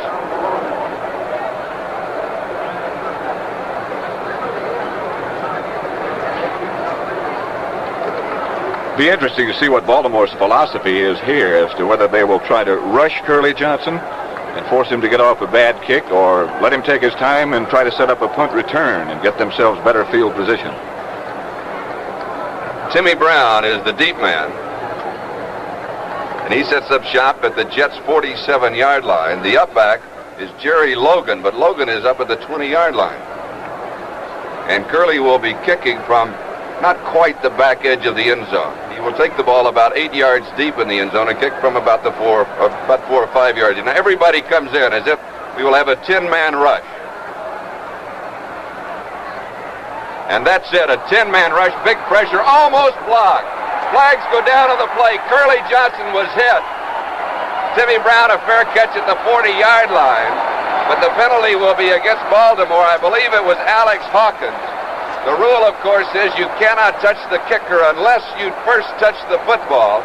A defensive penalty, there are 2 flags, but if it stands up as that observation, then it will be an automatic first down for New York, as the Colts put everybody on the front line to put the pressure on.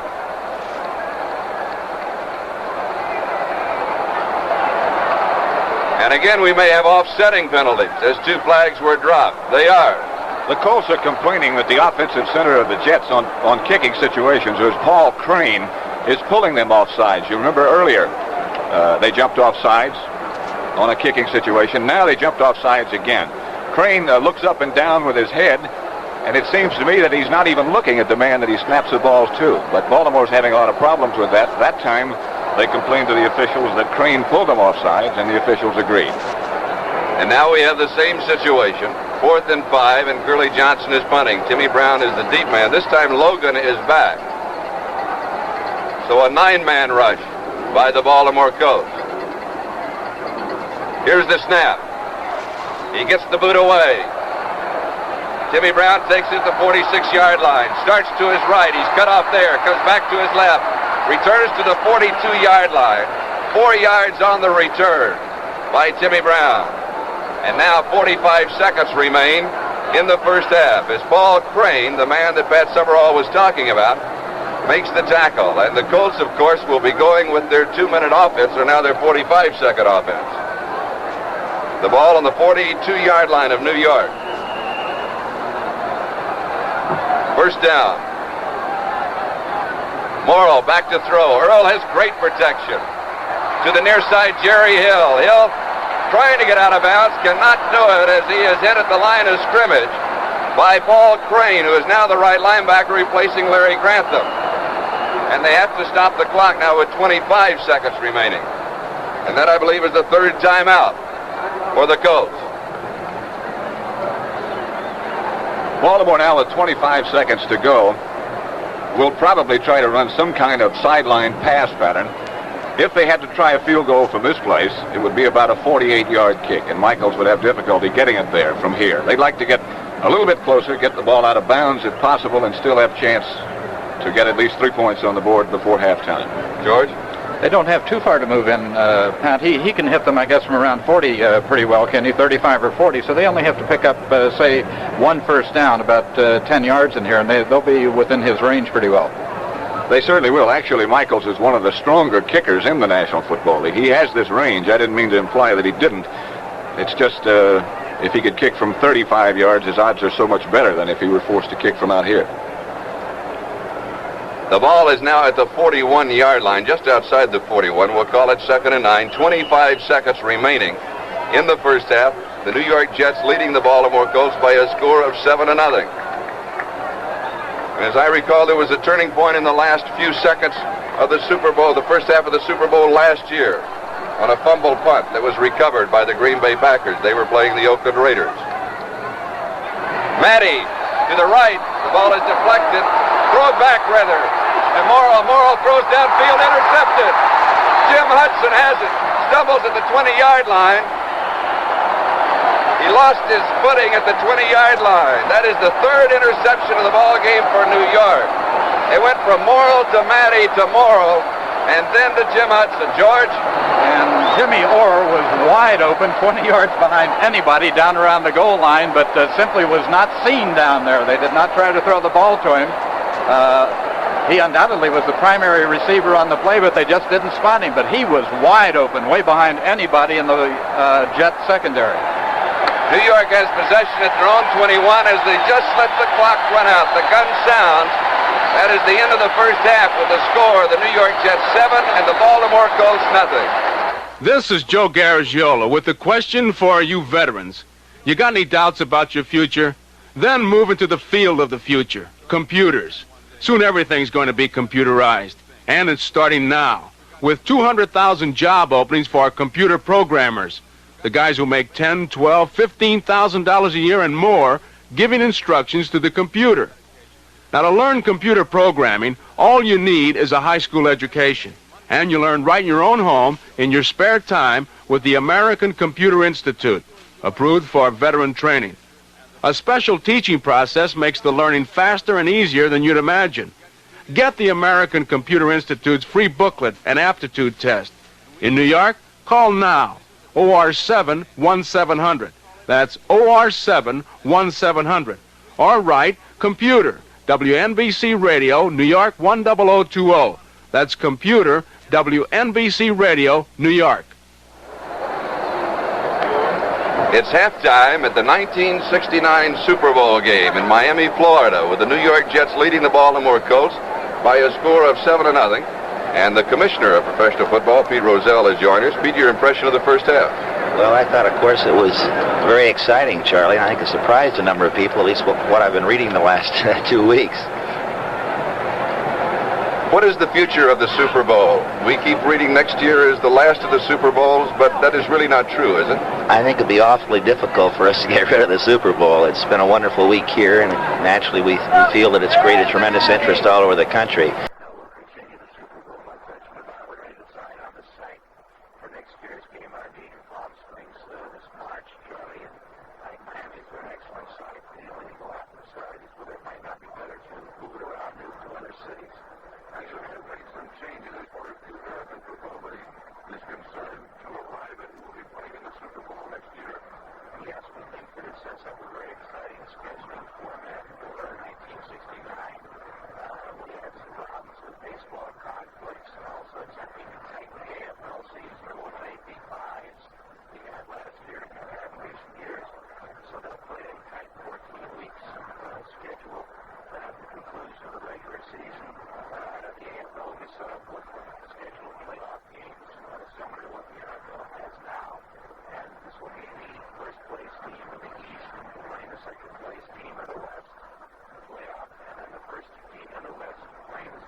This will be Preston Pearson on the near side and Timmy Brown on the far side. Preston Pearson was first in kickoff returns in the National Football League, fourth best in NFL history. His return average, 35 yards.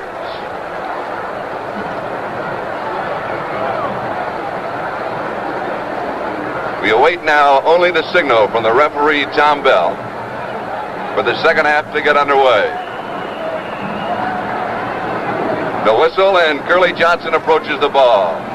He sends a high end-over-end kick that Timmy Brown takes at the goal line. Timmy's to the 15, cuts to his right at the 20, and returns to the 24, possibly the 25-yard line. So he'll have 25 yards on the return as Baltimore operates from their own 25-yard line first down, and it's Mark Smolinski of the New York Jets, the captain of their specialty team. Preston Pearson is the captain of the specialty team for the Baltimore Colts.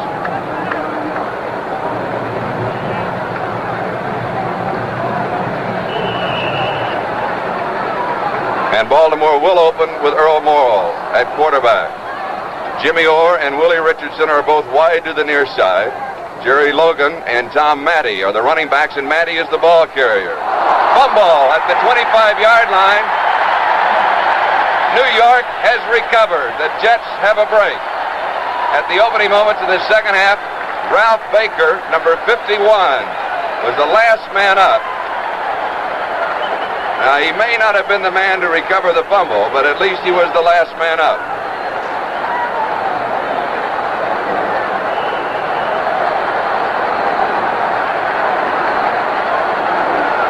So mark the ball at the 33-yard line of Baltimore, where New York controls now first down.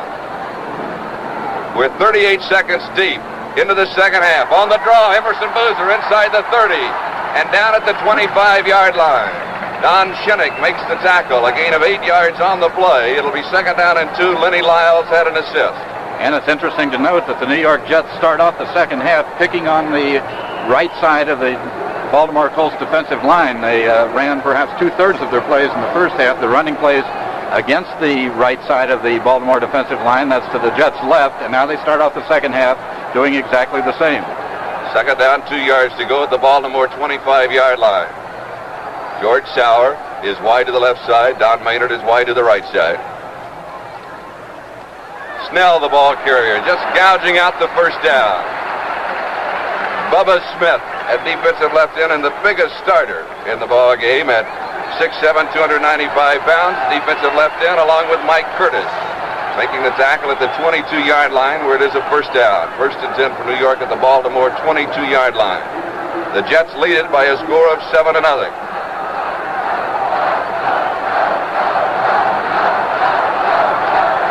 Joe Namath, the quarterback. The tight end is Pete Lammons. He is open on the left side with Sauer split away to that side as the Jets move from left to right. Emerson Boozer spinning at the 20, picked up a couple of more yards before he was hit and driven back by Rick Vogt.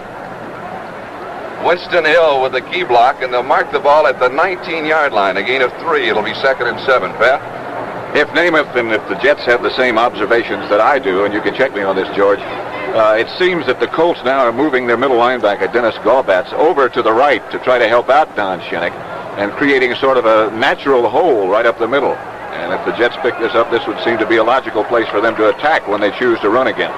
That's an ideal thing on offense if you can make the defense adjust, get to the move where you want them to move. Second and 7 at the 19-yard line of the Colts. Namath back to throw. Dumps one Snell right side. He bumps heads with Boyd. Boyd gets an assist at the 14-yard line from Mike Curtis. And the ball is at the 14. A gain of 5. It will be third down and 2 yards to go, and John Unitas continues to warm up on the near sideline. 11:55 remaining in the third quarter. The only score in the ball game coming in the second period by Matt Snell with 9:03 remaining in the second quarter from 4.5 yards out. The ball at the 14-yard line. Third down, 2 yards to go. Namath gives to Snell. Snell dives to the 11, and he has the first down. Jerry Logan and Dennis Gaubatz. Defensive safety and middle linebacker making the tackle. It is 1st and 10 at the 11-yard line of Baltimore. Emerson Boozer with a key block for Matt Snell. And this is exactly what I was talking about a minute ago. When you get a defensive team concerned about one particular play, as the Baltimore Colts obviously are about that off tackle to their defensive right, then you can start your offense to work. And that time, Namath sent Snell right up the middle. Boozer on a sweep to the left side. Sets away from two tacklers. He's in trouble. Will be dropped for a loss. And is run out of bounds at the 17-yard line by finally Lenny Lyles. But almost everybody had a shot at it. And the key man could have been Ordell Bracey, the first man to make him give a bit of ground and give everybody else an opportunity to gain some ground on him. Bracey also did an excellent job of tearing down what interference Boozer might have gotten out in front of him. Boozer goes out, and he's replaced by Bill Mathis. And it is 2nd and 16. And the ball is just inside the 17-yard line.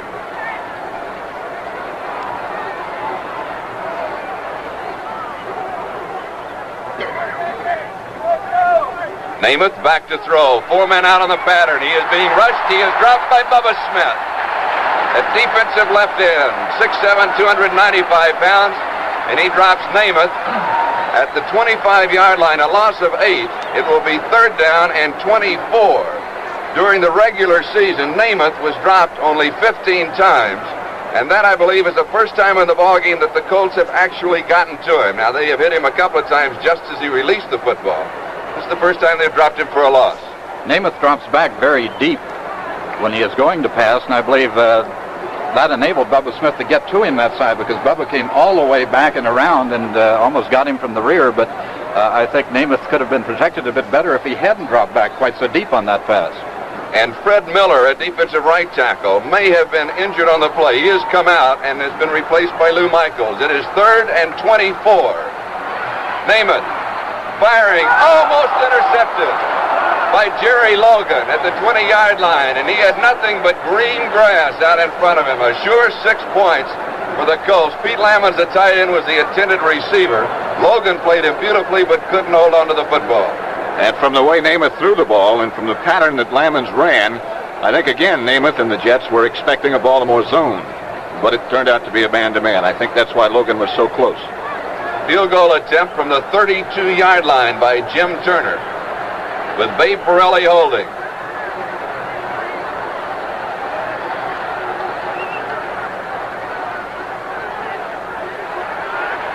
The boot is up, and it is good.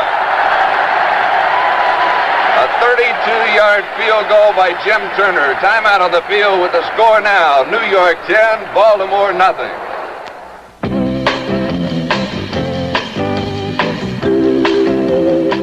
This comb's gliding through my hair like it doesn't have teeth.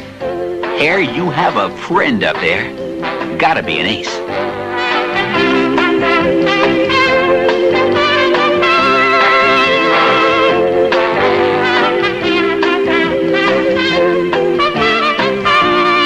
Now I've got a handful of comb. No sissy comb here.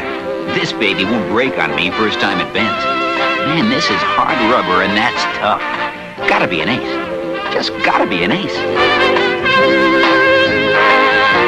Ace makes men's combs and ladies' combs too. Great combs all. No wonder Ace sells more hard rubber combs than anyone. Use an Ace once and you'll never ask for any other comb again. Ace combs. Grab hold of one at your drugstore or a supermarket. Now.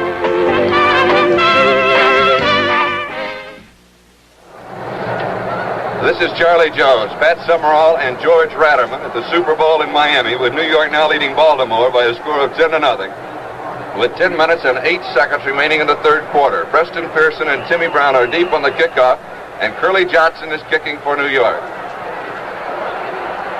Timmy Brown, 5-yard line. Timmy's to the 15, 20, 25, and returns to the 26-yard line. 21 yards on the return by Timmy Brown. Bill Rademacher making the tackle for the New York Jets. And again, John Unitas continues to warm up in front of the Colt bench, but the quarterback is Earl Morrow. And it will be 2nd and 10 and the ball at the 26-yard line. As we said earlier, The part of the Baltimore offense that they feared most, the Jets feared most, was John Mackey. And they have done an outstanding job on him. Mackey has caught only one pass for 19 yards. That was on the first offensive play for Baltimore, and since then he has been shut out. No, Pat, it's been a year for tight ends, I think. I don't ever recall a year when so many tight ends were the leading pass receivers on their club from a standpoint of the most passes caught in the season. But this happened quite a bit in the American Football League, and I think the same thing was true in the National League this year. Very true. There are some fine tight ends. Jackie Smith in St. Louis, Milt Morin, of course, in Cleveland, and Mackey here with Baltimore. One thing that we haven't seen, speaking of John Mackey, is the tight end reverse, which Baltimore has used to great success this year. 2nd and 10, 26-yard line. Running back split over to the near side, Willie Richardson to the far side. Morrow back to throw. Dumps one on this side to his fullback, Jerry Hill. And he is dropped by Larry Grantham, the right linebacker, at the line of scrimmage. He just dumped it over into the near flat about the 22-yard line. He came back to the line of scrimmage where Grantham, along with John Elliott, brought him down. It will be 3rd down and 10 yards to go. They mark it a loss of a yard, so let's call it 3rd and 11 and place the ball at the 25-yard line. And the Jets continue, when Baltimore is in a passing situation, to bring in Al Atkinson, which would indicate to me that he is a pretty good pass rusher, and they always keep a fresh man in there to rush the passer. 3rd and 11.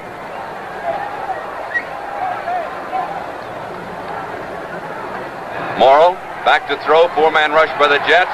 Morrill is in trouble, scrambles out to their side, and he is dropped at the 24-yard line. A loss of a couple. Jim Hudson coming up from defensive safety, and Carl McAdams. The ball at the 24-yard line, and David Lee will be punting, I believe, for the 2nd time in the ball game, and the first time he booted it 52 yards. Earl Christie and Bill Baird are the deep safeties for the New York Jets.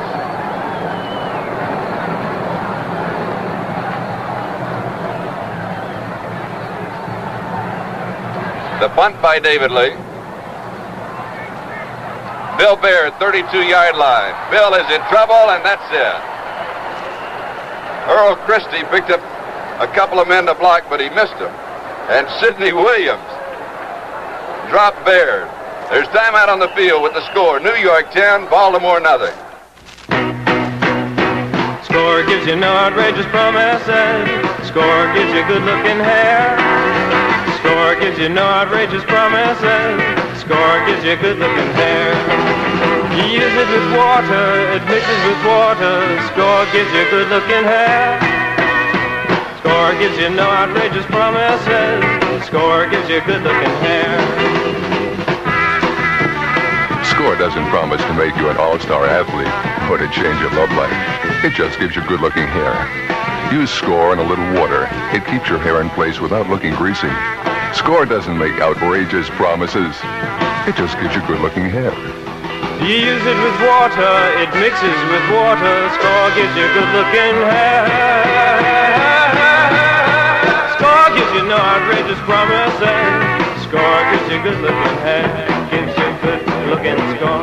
Gives you good-looking hair. Gives you good-looking score. Jets possession on their own 32-yard line. First down, and the Jets lead Baltimore by a score of 10-0.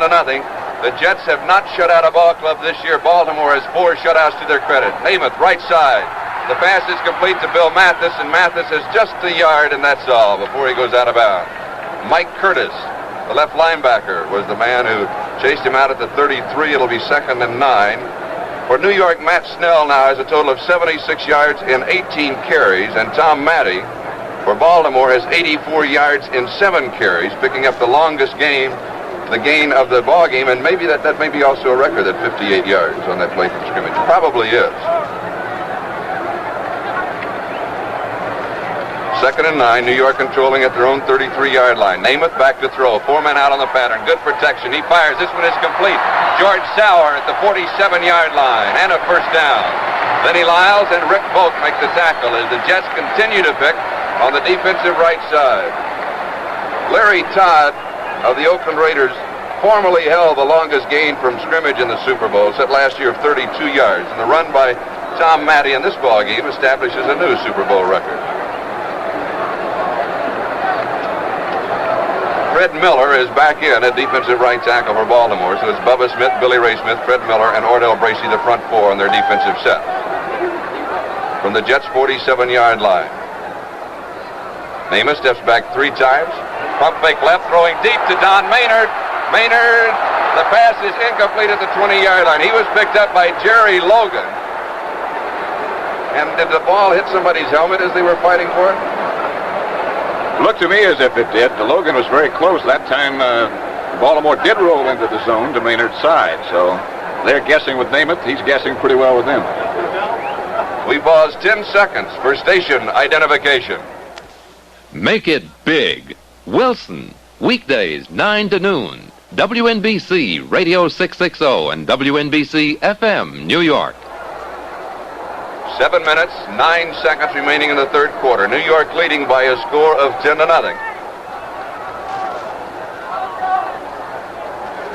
Namath taking a lot of time. The draw, Emerson Boozer, left side to the 50, just into Baltimore territory, where Billy Ray Smith was the first man to get to him, and Dennis Gaubats, the middle linebacker, was the second.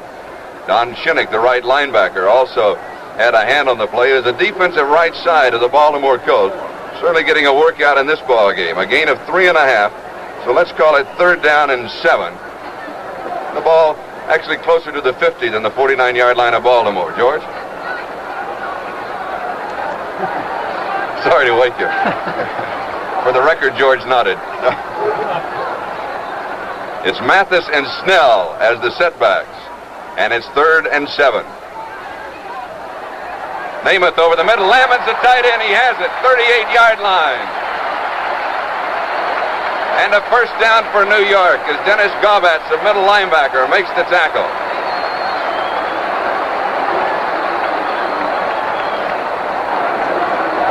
Possibly the observation that you made, Pat, earlier is that Namath seems to pick up the blitz. He seems to recognize the defenses much more quickly than anyone thought that he would. He certainly does. I've been most impressed. First down at the Baltimore 38-yard line. New York started this drive on their own 32. 5 minutes, 46 seconds remaining in the third quarter. Quick pass, Maynard this side, 35-yard line. It is incomplete. He is then wrestled down by Bobby Boyd. In an unfriendly manner. I think it's interesting, Charlie, that one of the main concerns of Baltimore was Don Maynard. They've done quite a job on him. He has not caught a pass all day.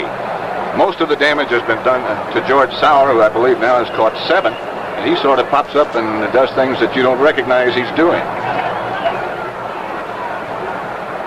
2nd and 10, the ball at the 38-yard line of Baltimore. Namath back to throw. 5 men out on the pattern. Over the middle. Snell has it. Pulls it in at the 27. He's to the 25-yard line. Mike Curtis, the left linebacker, who was picking him up as he came across, makes the tackle at the 24-yard line, and another first down for New York. You have to give a lot of credit to the New York Jet offensive line. Namath has completed a lot of passes to those backs coming out of the backfield, particularly to Matt Snell. And you can't do that. You can't send those men out if the offensive line is not doing a heck of a job blocking. You have to keep those guys in there to help protect. You just cut down the number of receivers you've got. New York now has 15 first downs, Baltimore 6. At the 24-yard line of the Colts, Namath feeds off to Mathis on the draw, and Bill has a yard. It'll be 2nd down and 9 as Mathis is in replacing Matt Snell. Now Snell will come back in, Fred Miller and Don Shinnick making the tackle. George?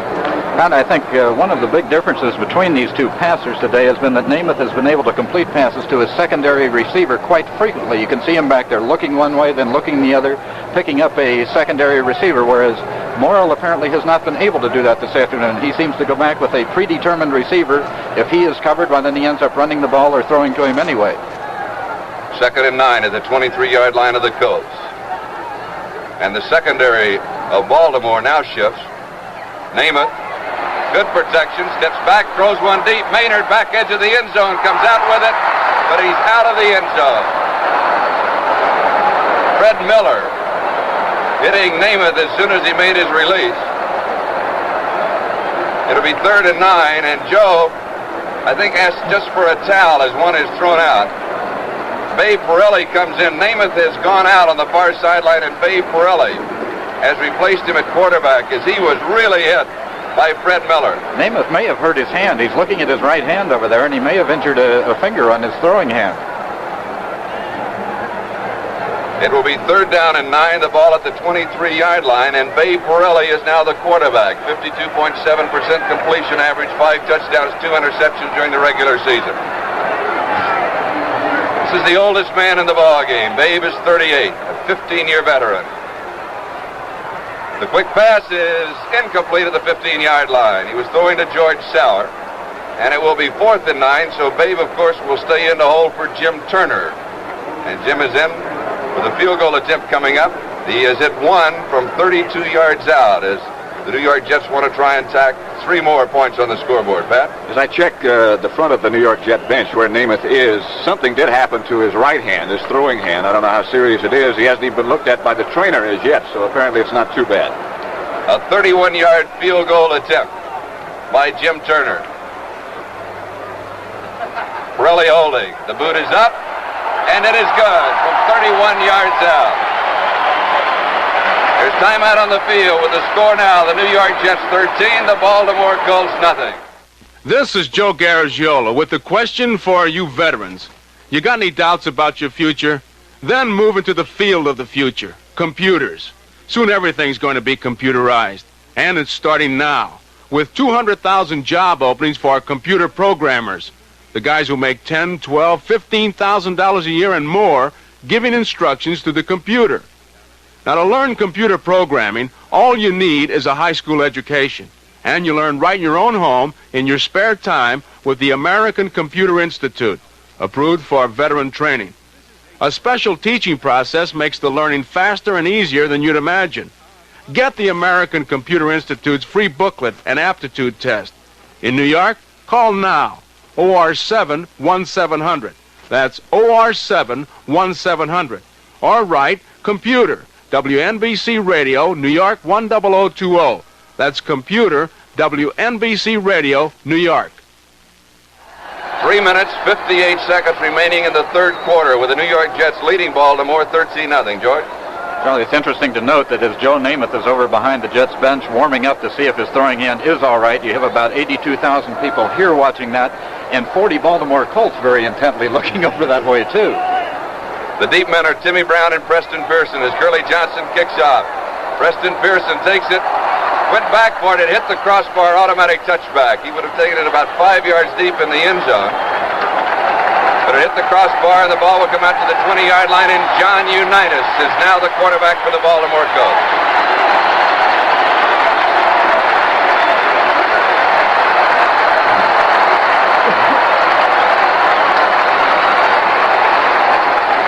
During the regular season, Unitas completed 11 of 32 passes for a 34.3% completion average, 4 interceptions, and he threw for 2 touchdowns.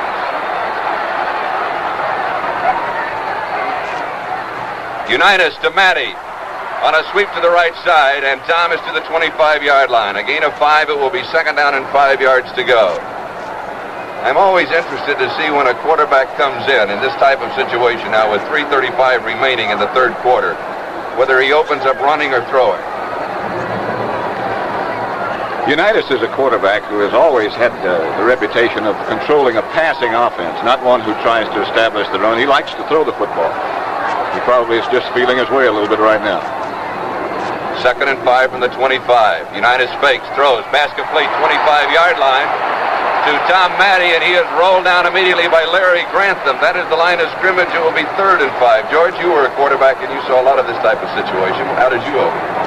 Well, and I think you like to get the feel of things, to run a play or two, if you can, a running play, just to get to the feel of the field before you throw it. Or if you're going to throw the short pass, the real quick one, as Unitas did there. You don't like to go into the ball game and throw the ball 40 or 50 yards downfield the first time or two. Well played that time by Larry Grantham, because Unitas faked a running play into the line before hitting Matty out in the flat, but Grantham was right out there. He didn't go with the fake at all. 3rd and 5. Unitas back to throw. Sideline pass, Jimmy Orr, incomplete, 35-yard line. Jimmy had it on his fingertips, couldn't hold on to it. Randy Beverly was covering it. Is 4th and 5, and Baltimore will be punting. And time becomes very much a factor now. 2:32 remaining in the third quarter. Jets leading 13-0. The Colts are in a situation where the next time they get the football, they almost have to get some points on the board. Orr was open on that one, I think. Unitas threw sort of a wobbler out there to him, but Orr was open. David Lee will be punting. Earl Christie and Bill Baird are the deep men for the New York Jets. A high spiral, Bill Baird, fair catch, accepts at 37-yard line in New York territory. So the Jets control now on their own 37, first and 10. We talked a lot earlier in the ballgame about the psychology, about the feeling, about being a little bit on the nervous side, being quiet in the locker room, how the practices went. I would think now that the New York Jets, playing, of course, as George mentioned, with more confidence than they did in the early moments, but now they had a chance to look at a man who has become a legend in professional football and to hold him on his first series. That has to be a little plus for the defense mentally. Very definitely. All of them, of course, have heard of John Unitas almost all of their lives, and you have to be a little bit in awe of a man like that. And to do the job they did, I think, is not only something that would build them up, but quite a compliment to their defense.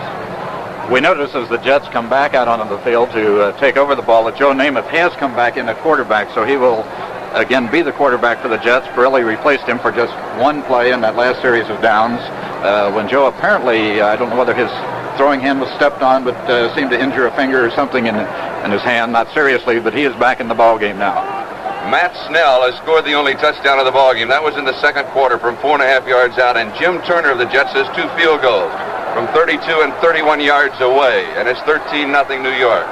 Roy Hilton has replaced Ordell Bracey at defensive right end. That is where the Jets have been moving. This time they go right up the middle with Snell, and he has a couple of yards to the 40-yard line.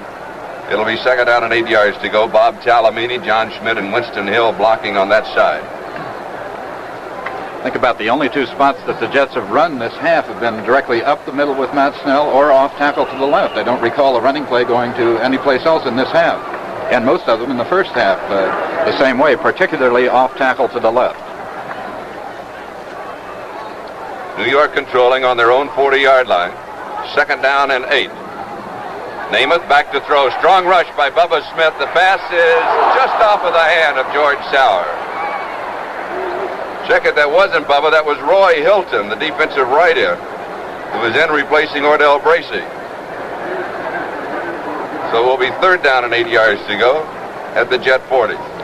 Whatever happened to Namath's hand when he had to leave the game a minute ago doesn't seem to be bothering him anymore. He threw that pass under heavy rush and with good authority. Colts did whatever rush they got with just the front 4, no blitz. They faked the blitz early and then backed out. Maynard is wide to this side, Sauer to the far side. Quick pass is complete to George Sauer. He fumbles the ball. It is picked up by Baltimore, but the whistle may have sounded. Jerry Logan picked it up, and the Jets may retain possession. Namath that time took only one step back and then fired. Again, the safety blitz, though, wasn't it, Pat? And Namath picked it up immediately and just hit Sauer with a little pop over the line. So mark the ball at the 50-yard line, and it is a first down for New York. During the week, Coach Weeb Eubank of New York said if they want to blitz, if they want to come, if they want to send their safety man or linebackers, let them come. We've had no trouble with it all year. And I think the main reason they haven't had trouble is the quick release of Joe Namath. Namath back to throw. 3 men out on the pattern. Maximum protection deep to Sauer. George has it. 15-yard line down at the 9. 41 yards on the pass play. Lenny Lyles made the tackle. George Sauer, second in receiving in the league this year. Just a couple of receptions behind Lance Hallward. And there's a chance that that play could be the ball game right there, because the New York Jets have a 13-point lead. Only about 45 seconds remaining in the third quarter, and that takes them down close enough, so even if they can't get a touchdown out of this, unless they fumble or unless there's a pass intercepted, they should have a certain field goal, which would put them more than 2 touchdowns ahead of the Colts going into the fourth quarter. So that could have been an extremely important play in this ball game. Ron Porter has replaced Don Shinnick, and the ball is at the 10-yard line, and it is first and goal to go from the 10.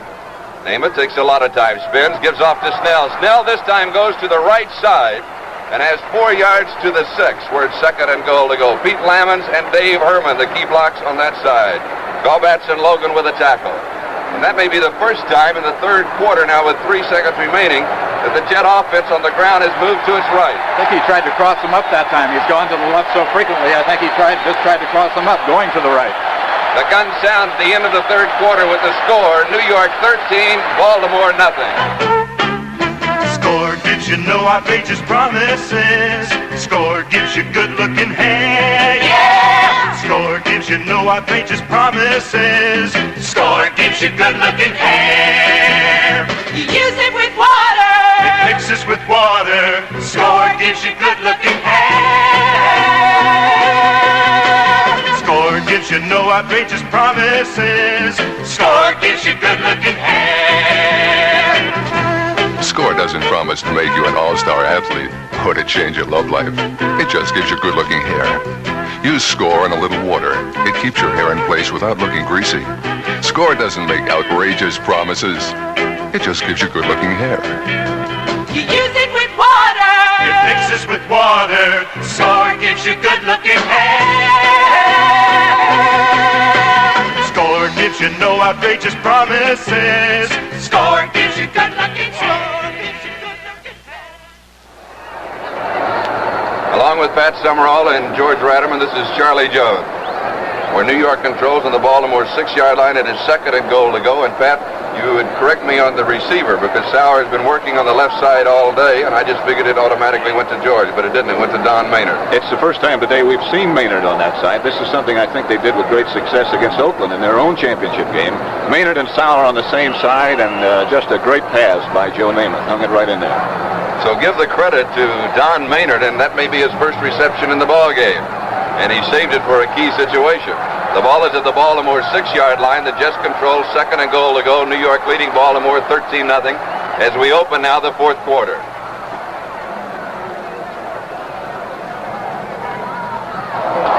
Flag will go down on the play. Snell goes to the 3-yard line. Gaubats and Vogt making the tackle, but one of the Colt defenders jumped and made contact. Now, whether or not he was drawn off, we will have to wait and see. Offsides against Baltimore. Charlie, if anyone had told me at the start of the fourth quarter that the Jets would be leading Baltimore 13-0, I don't know what I would have said, what kind of odds I would give them that would not be the case. They have done an excellent job of everything. And I think the man that has been most maligned by the press for stating, as we said earlier, just the way that he feels, has had a fantastic ball game, Joe Namath. Without question. With a penalty, we split the distance, the ball at the 3. It is second and goal to go.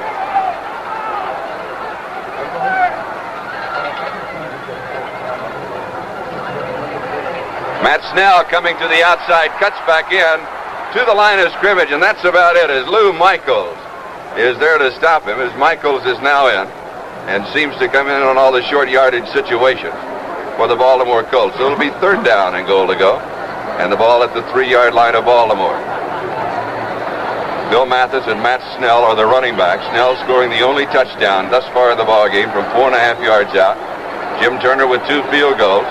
And, of course, should the Jets not score here, I would imagine that Turner will be in action again. You'd think now that Namath will put it in the air. He's got the wide side to work with Maynard. He gives to the second man through, Bill Mathis, and Bill has a yard to the 2. It is now fourth and goal to go, and the kicking team comes in. Dennis Gaubats was the last man up for the Baltimore Colts, the middle linebacker. 13 minutes, 58 seconds now remaining in the ball game, as the Jets want to add 3 more points, and Jim Turner wants to kick his third field goal. The Super Bowl record is 4, right, Pat? Right, by Don Chandler last year against Oakland. This will be a 9-yard attempt with Bay Pirelli holding. The ball is down, the boot is up, and it is good. There's timeout on the field with the score now, New York 16 and Baltimore nothing. This week, Chrysler Corporation cars just won a special kind of event where speed wasn't the important thing. The event was the Union Pure Oil Performance Trials at Daytona International Speedway. These trials were sanctioned by NASCAR, and NASCAR couldn't have cared less which car won. All 60 cars in the test were right out of the showroom. 3 different Plymouths and 3 different Dodge models went to the track with the other cars. They competed evenly with them, and they won 6 out of 9 tests. That's quite a record. But what kind of tests were they? The most practical, everyday things you want from your car. Fuel economy, acceleration, braking, and Chrysler cars won. This is what Chrysler engineering is all about. Start with the basics and design and build a better car for you. That's value. With things like better fuel economy, acceleration, braking. Just 3 of the important things you'll find at your nearest Chrysler, Plymouth, or Dodge dealer. So go in and buy yourself a Daytona winner now. And the most valuable player in today's game, selected by Sport Magazine, will be given the hot Dodge Charger RT. 13 minutes, 26 seconds remaining in the ball game as Curly Johnson will be kicking off to Preston Pearson and Timmy Brown. Pearson 5 yards deep in the end zone, picks at the ball, then decides to run it out after he dropped it. He's out to the 10, breaks at the 15, to the 20, 27-yard line. On a gamble by Preston Pearson after he fumbled the ball about 5 yards deep, Mike D'Amato of the Jets made the tackle. And that could have been costly. I think the Jets let up a little bit. They thought Pearson wasn't going to bring it out. And I think the rest of his offensive unit that were back there with him also were surprised that he did after he fumbled it in the end zone.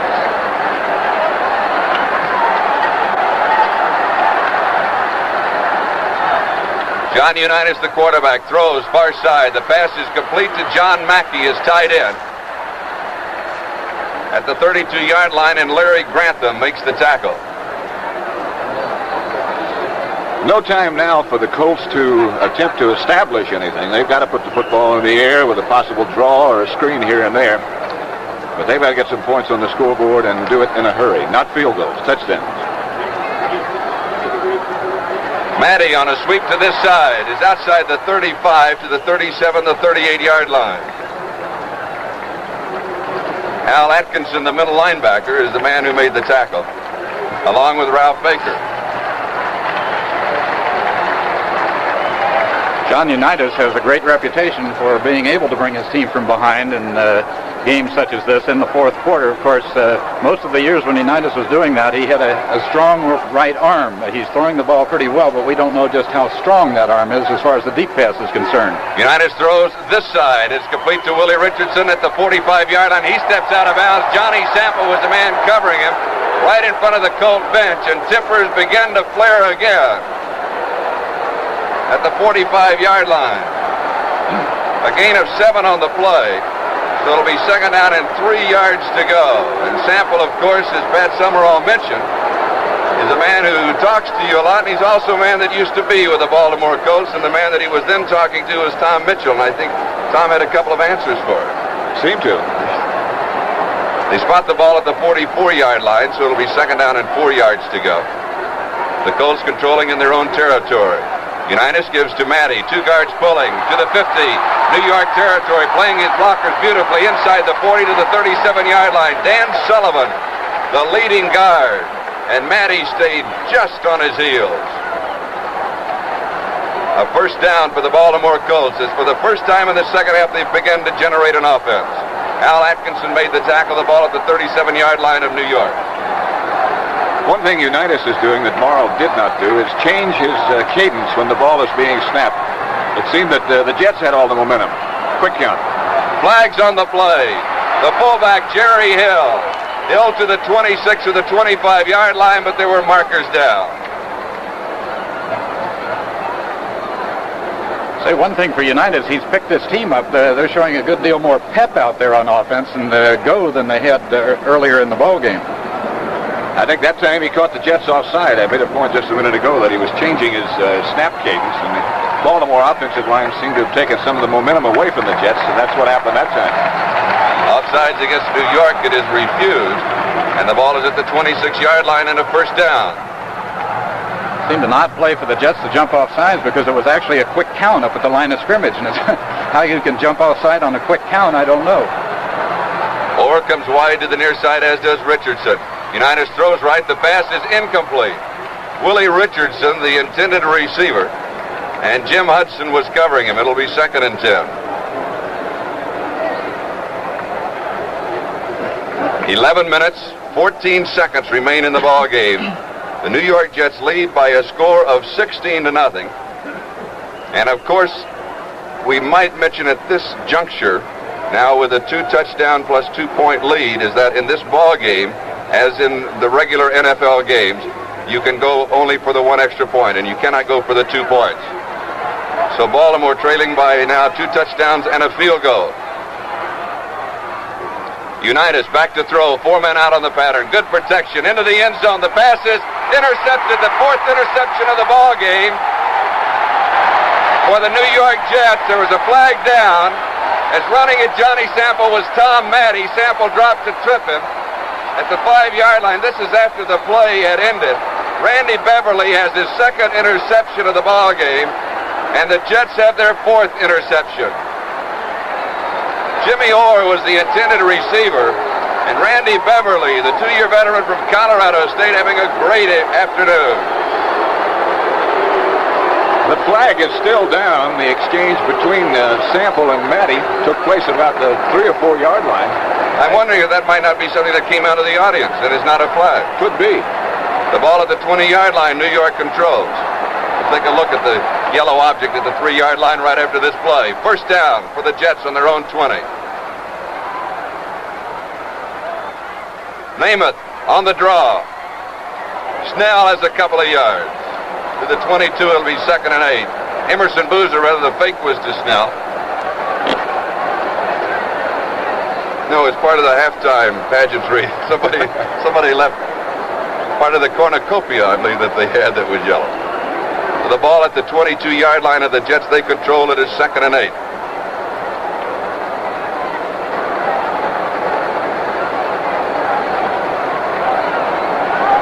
George Sauer coming to this side. Don Maynard is a flanker to the far side, and Pete Lammons is the tight end. He is open. Boozer and Snell are the running backs.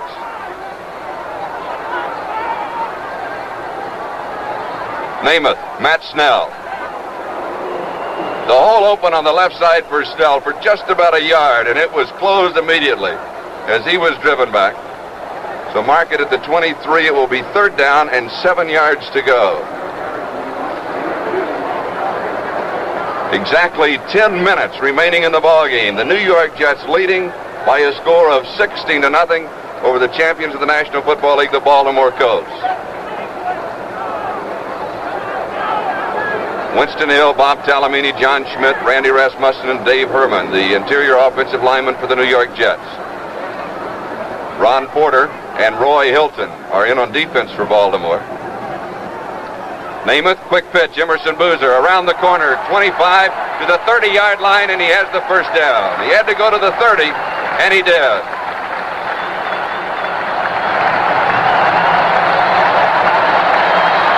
Randy Rasmussen, the 2nd-year man from Kearney State, makes his hometown in Elba, Nebraska. Percentage-wise, more professional football players come from Elba than from any other city in America. It's a very astute statement. That's right. And it's Randy. He's the one. You know. The ball at the 31-yard line of the Jets. They control. 8:55 now remaining. Namath taking a lot of time. Matt Snell jumps to the outside to the 35, still on his feet after being hit, and finally is out of bounds. And a flag goes down, out of bounds, against Roy Hilton of the Baltimore Colts. As the hitting has continued both on and off the field, and tempers are running high on both sides. And from the motion that the official made down there, it would seem that the penalty is for kicking. 15 yards against the Baltimore Colts, takes the ball to the Colt 44-yard line. Let's call it the 45, actually closer to the 45, and it's a 1st down. Charlie, in all the games that I've seen all year long of Baltimore's, nobody has whipsawed the Baltimore defense as well as the Jet offensive unit has done. They've been able to run, they've been able to throw. Nobody's been able to do this all year long. George Sauer coming wide to this side, Maynard to the far side. Emerson Boozer and Matt Snell are the running backs.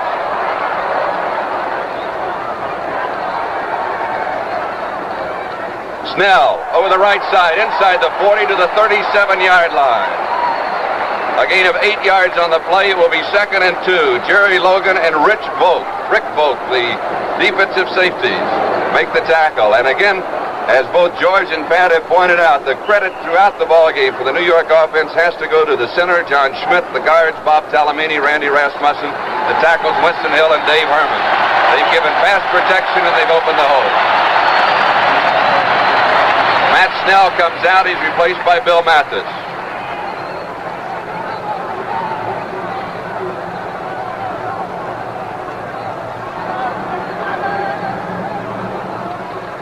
Emerson Boozer leaning for the first down. This will be close. He needed a couple of yards. He may not have quite made it. Almost to the 35-yard line. Billy Ray Smith from the University of Arkansas, a 10-year veteran. Did you play with Billy Ray? A little bit older than he is. He was a freshman when I was a senior there, Charlie. Well, we've mentioned several times that the New York Jets take quite a long time up at the line of scrimmage before snapping the ball. This seems to negate the jumping around, the stunning that the Baltimore Colts do defensively in an effort to confuse the quarterback before the ball is snapped. 3rd and 1. Mathis tries the left side and does not go anywhere.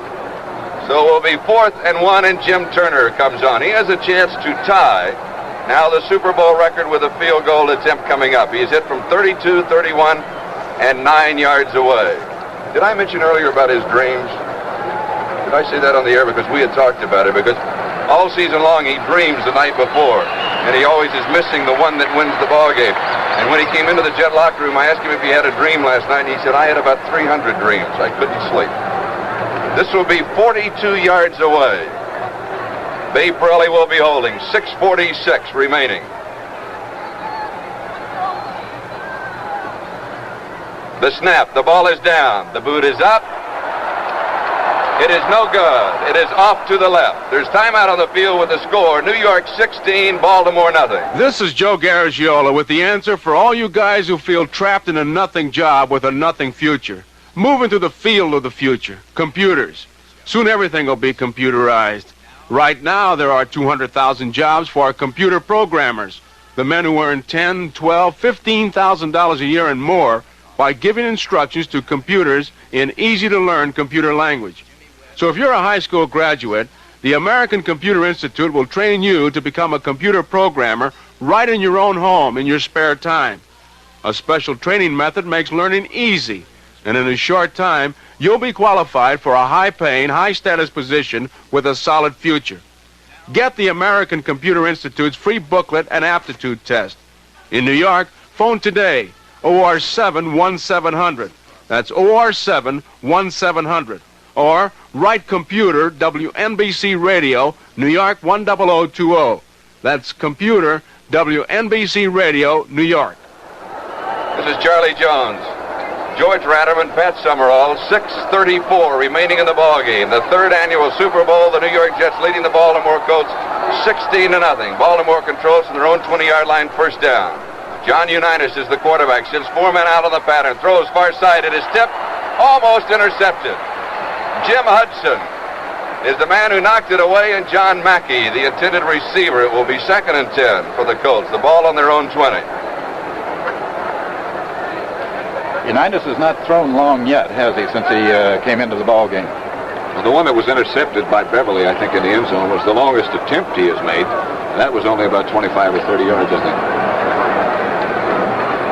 Willie Richardson comes wide to the near side. Jimmy Orr is split left, and Unitas is back to throw. He fires, it is incomplete. Willie Richardson, the intended receiver. Sample had the deep coverage on him, and he was being picked up short, I believe, by Ralph Baker, the linebacker, but the pass was simply over his head. Now let's pause 10 seconds for station identification. One of the nicest things about the Jack Hayes Show is Jack Hayes.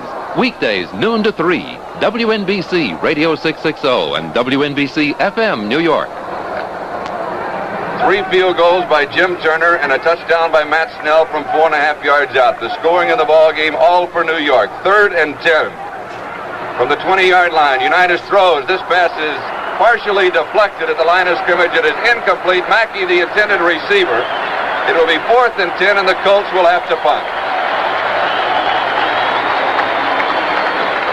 I don't think they're going to punt. Unitas is staying in the ball game. Unitas has now completed 3 of 9 passes. So now with 6 minutes and 19 seconds remaining in the ball game, the Colts gambling on a 4th and 10 situation from their own 20. Baltimore has 8 first downs. The Jets have 19. And this could be the play of the game in either direction. Richardson coming to this side. Matty's over on the right wing and Orris but left. Unitas back to throw.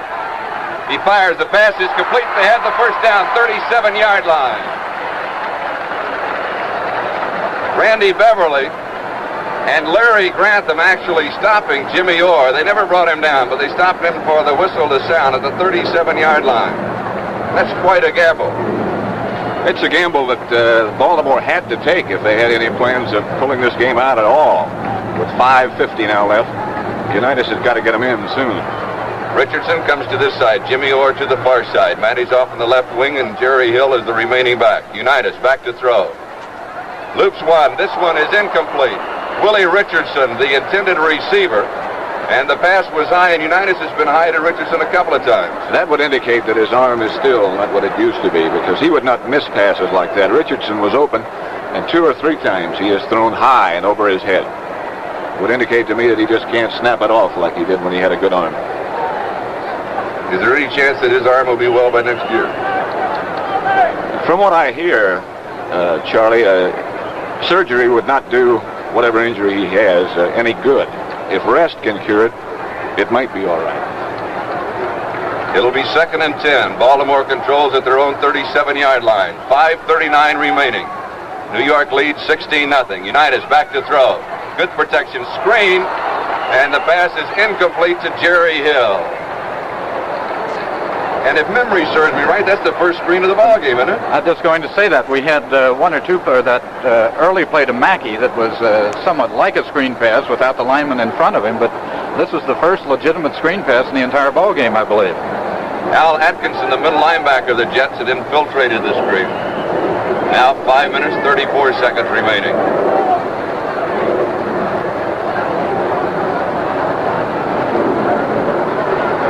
Pat Summerall is now leaving the booth and going down to the Baltimore locker room, where we'll be joining him some of the postgame activities.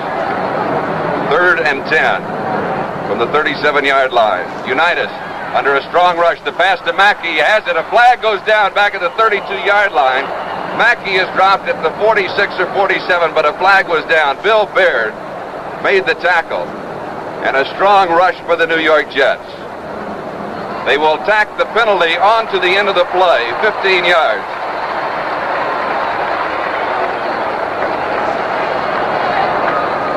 Personal foul for roughing the passer. So the ball goes to the 37-yard line of New York, where Baltimore controls 1st and 10 now with 5 minutes, 24 seconds remaining, as the Colts try to generate a drive. They have been stymied by pass interceptions inside the 5-yard line. Tom Matty is bit down at the 36 by Verlin Biggs, a gain of a yard. It'll be 2nd down and 9. We've talked about the offensive line of New York, their defense, with 4 interceptions. Randy Beverly with 2, Jim Hudson with 1, Johnny Sample with 1, and Ralph Baker with a fumble recovery. Tom Matty for the Colts has now gained 121 yards in 12 carries, and that is a Super Bowl record. Snell has 97 yards and 24 carries for New York. Unitas throws. Richardson at the 25. Sample was way off of Willie and then drags him down at the 15-yard line, where it will be a first down. Johnny Sample is playing off of Willie Richardson by 8 to 12 yards, George. Richardson was lined up wide, came in across the middle, and it would appear that Sample either expected him to fake in there and come back out to him, or else Sample possibly thought he had help on the inside. But when Richardson caught the ball, there was nobody near him. 4 minutes, 26 seconds remaining. Unitas back to throw again. He throws to the left side. Tom Matty, and the pass is incomplete at the 10-yard line. It'll be 2nd and 10 from the 15. Bill Baird was the Jet defender on the play.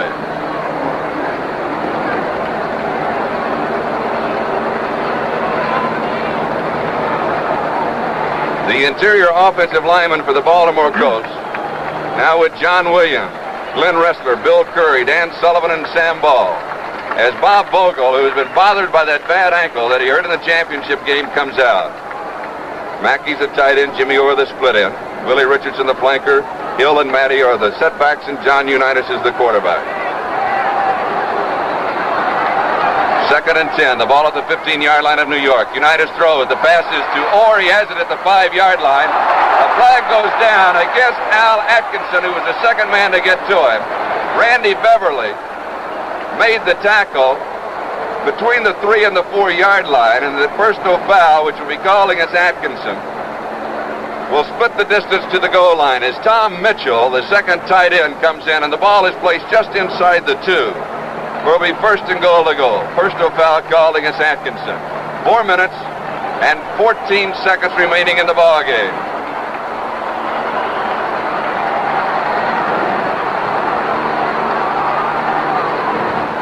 Matty, diving on the right side after he was clogged up, has a yard to the 1. It'll be 2nd and goal to go. A flag comes down on the far side. I believe that is correct, as we have some yellow objects floating around on the field. Yes, that's a flag, which tend to be a bit deceptive from the altitude that we are watching the ball game, high atop the Orange Bowl. And the rain is held off. It has been a bit breezy, but it has been a pleasant afternoon for football, and a standing room only crowd watching the 3rd annual Super Bowl. And with 4 minutes remaining in the ball game, and the ball right down almost on the New York Jets goal line, it's important to the Jets that they, even if the Baltimore Colts are going to score, that they hold them for a couple of downs here, because that would use up important time on the clock.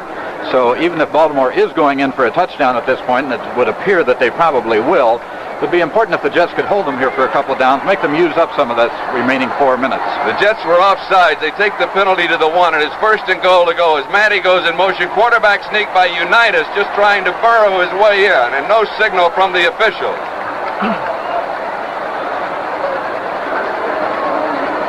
Unitas with a quarterback sneak. 3 minutes, 58 seconds now remaining. He did not go into the end zone from the 1. He picked up about a half yard. So it'll be 2nd and goal to go.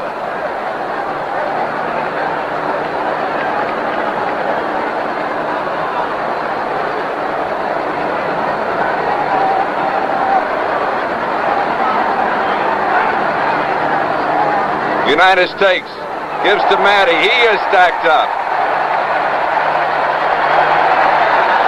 And he does not go in. From a half yard out, it is now 3rd and goal to go. And you may recall, if you follow the New York Jets through this season, they have had several goal line stands. I remember one against Cincinnati, one against Oakland. Weave Eubank pointed that out earlier this week in one of his press conferences. He's very proud of this defensive line for the way they have had these goal line stands throughout the season. Unitas to the fullback, Jerry Hill, and Baltimore scores.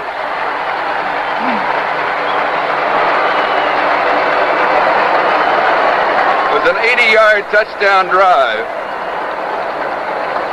in 15 plays.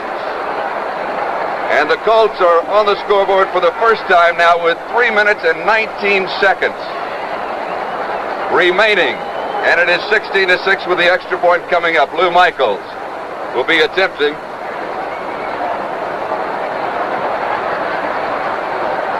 Bobby Boyd is holding. And the boot is good. So it becomes a 16-7 ball game with 3 minutes and 19 seconds remaining. And George, as we have started to look at that clock some 10 minutes ago to continue on the countdown, Baltimore now trailing by a touchdown and a field goal. The next offensive series for the Jets, they must control, they must pick up a couple of first downs, they must use up time on the clock. Be interesting to see whether the Baltimore Colts try an onside kick here. You don't think they almost have to, because they have to get hold of that ball again. The Jets, well, no, they're lined up, I guess, in a regular receiving formation. They perhaps have a few people up a little closer, but they haven't put some 7 men up there within 15 yards of the ball, as you see teams do occasionally when they feel it most certainly will be an onside kick. Lou Michaels will be kicking off. And as George pointed out, everybody is up a little closer, but not crowding in that far. Well, the onside kick, it must go 10 yards for the Colts, and then they must recover it. It is an onside kick to this side. It does go the 10 yards. A scramble for it. Baltimore has it at the 44-yard line of New York.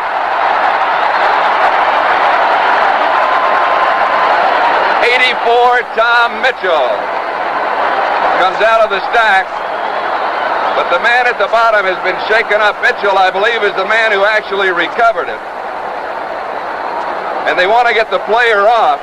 It's number 21, Rick Volk. They do not want to use up a timeout. The ball is at the 44-yard line of New York. Baltimore controls. They trail 16-7. First down. Unitas back to throw. 4 men out on the pattern. Sideline pass is complete to Willie Richardson, and he's bumped out of bounds by Johnny Sample. And again, Sample exchanging praises with the Baltimore bench where he bumped him out. The ball at the 38-yard line, a gain of 6, and of course the clock is stopped, and it's 2nd and 4. Now with exactly 3 minutes remaining. And Johnny Unitas may be the finest 2-minute offensive quarterback in the history of the game. He has that reputation. Again, though, John has not thrown a long pass, what you'd call a long pass here. It's questionable whether he can, whether his arm is strong enough. He certainly has done a tremendous job here, though, for the last 3 or 4 minutes. Over the middle, it's complete to Jimmy Orr. Orr to the 25, down at the 24-yard line. Randy Beverly makes the tackle at the 24-yard line. The Colts going without a huddle. It's a first down at the 24-yard line. 2 minutes, 44 seconds remaining in the ball game. Richardson to the right side, Orr left. Matty's in the slot on the left side. Mackey's the tight end. The pass to this side is complete to Willie Richardson. Inbounds just barely at the 19-yard line. A gain of 5, and it stops the clock with 2:35 remaining. A 19-yard line of New York. New York leading 16-7. They have led throughout the ball game. The 80-yard drive engineered by Johnny Unitas with Jerry Hill going in. And then, of course, the recovery by Tom Mitchell of the onside kick. And the Colts coming to life, fighting both the Jets and the clock. Unitas throwing. Sample breaks it up at the 5-yard line. It is incomplete at the 5. It will be 3rd down and 5 yards to go at the 19-yard line. Willie Richardson, the intended receiver. Good play by Sample, and Richardson again was wide to the right, tried to break in over the middle. A difficult pattern for a defensive cornerback to cover if that flanker is just going to break quickly in over the middle, because you don't know if he might be faking in there, if he might stop and come back to the outside. But Sample was all over him on the play. 2 minutes, 30 seconds remaining. The winners share $15,000 per player. The losers share $7,500 per player. 3rd and 5, 19-yard line of New York. Unitas looks to his left, pops, throws over the middle. It is incomplete, and a strong rush by Paul Rochester of the New York Jets, dropping John Unitas as soon as he made the pass. And Jerry Philbin, the defensive left end. Jimmy Orr, the intended receiver. It is now 4th and 5. And Unitas was just getting rid of the ball on that play. He had nobody open. Had to get rid of the ball or he would have been thrown for a loss, so he just threw it close enough to a receiver so he couldn't be called for intentionally grounding, but was not trying to complete the pass, was just trying to get rid of it. 4th and 5. We've had so many key plays, so many turning points in the 4th quarter, and we're faced now with another one. 4th and 10 from the 20-yard line. Unitas threw, and he picked up the first down to keep a drive going. Now it's 4th and 5 from the New York 19. Johns back to throw. Good protection. Far side tipped. It is incomplete. The Jets take over on downs on their own 19-yard line. Larry Grantham is the man who tipped it as he throws his helmet in the air at the 10-yard line. New York has possession with 2 minutes, 21 seconds remaining. New York's 16 points is a high for an AFL team in the Super Bowl. Previous high was Oakland's 14 last year. And now all the Jets have to do is run out the clock. But 2 minutes and 21 seconds is a lot of clock. That it is. And of course, they're moving the ball now out to the 20-yard line because that was a fourth down pass, did come down in the end zone, so it comes out to the 20-yard line, which gains the Jets, about 1 yard or 1.5 yards. So they'll take over 1st and 10, 2 minutes and 21 seconds remaining in the ball game. 1st and 10 for the Jets on their own 20. Joe Namath is the quarterback, and what a ball game he has had. Emerson Boozer and Matt Snell are the running backs. Sauer coming to this side and Maynard to the far side. Matt Snell to the line of scrimmage, and that is it, as Bubba Smith, the defensive left end, drops him at the 20-yard line. And timeout has been called by Baltimore to stop the clock. So the ball is just, let's call it the 21, and we'll mark it 2nd down and 9 yards to go. And the clock is stopped now with 2:15 remaining. And I don't think anybody in our listening audience or anybody here in the stadium or in the television viewing audience almost around the world, as we are covered by Armed Forces Radio, expected to come down to 2:15 and have New York leading Baltimore 16-7. Now, as you pointed out before, Charlie, of all the sports writers that are here, and there are, I think, between 200 and 300 writers here, there are only 6, I believe, who picked the New York Jets to win this football game. And some of the scores, the predicted scores by the other writers, went as high as, I think, 43-0 in favor of the Colts was the biggest margin that any of the writers picked. I might go back right now, although this game is far from over, is that you have been the closest of the picks between you and Pat and myself. I didn't pick a score. What no, you just said yes, but you said New York in a close, low-scoring ball game, which is what we've had so far. 2nd and 9. New York's ball on their own 21-yard line. Joe Namath, the quarterback. To Matt Snell. Snell on the right side. Fights his way for 5, 6, 7 yards. He was hit by Jerry Logan at the 25. Picked up a couple of more to the 27-yard line. And the Colts use up another one of their timeouts, stopping the clock, but you can only do that so many times, and they will run out of timeouts here. Very important now, if the Jets could possibly pick up a 1st down, it's 3rd and 4. They could possibly pick up a 1st down. Baltimore would have no more timeouts, and the Jets would be able just to keep the ball on the ground and run the clock out. But they have to pick up this 1st down in order to do that. And it was a blocking of Emerson Boozer that opened the way for Matt Snell. 3rd down, 4 yards to go. The officials have spotted the ball just outside the 26-yard line. 2 minutes and 8 seconds remaining. The Colts have, as George pointed out, 1 timeout remaining. New York has possession, and they lead 16-7. Namath has completed 14 of 25 passes for 191 yards. Both of the touchdowns, both New York's and Baltimore's, coming on the ground. Jim Turner with 3 field goals. Namath to Snell.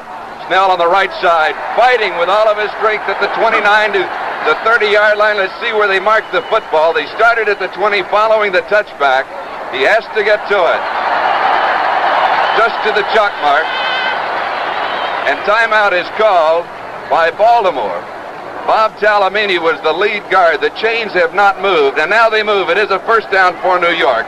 There's timeout on the field with the score, New York 16 and Baltimore 7.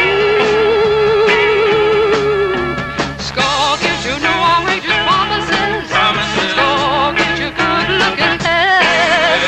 Score gives you no outrageous promises. Score gives you good looking hair. Score doesn't promise to make you an all-star athlete or to change your love life. It just gives you good-looking hair. Use Score and a little water. It keeps your hair in place without looking greasy. Score doesn't make outrageous promises. It just gives you good-looking hair. Use it with water, it mixes with water. Score gives you good-looking hair. Score gives you no outrageous promises. Score gives you good-looking hair. Score gives you no outrageous promises. Score gives you good-looking hair.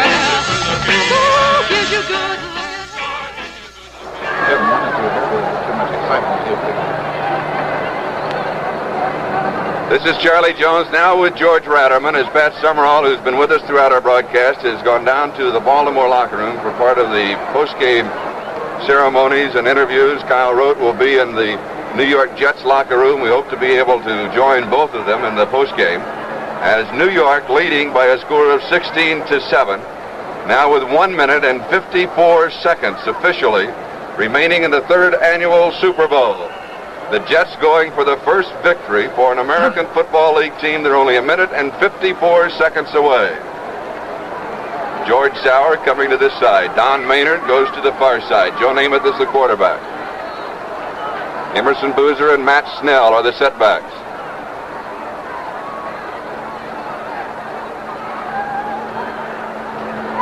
Namath to Snell, right side. He has 3 yards on the play to the 33-yard line.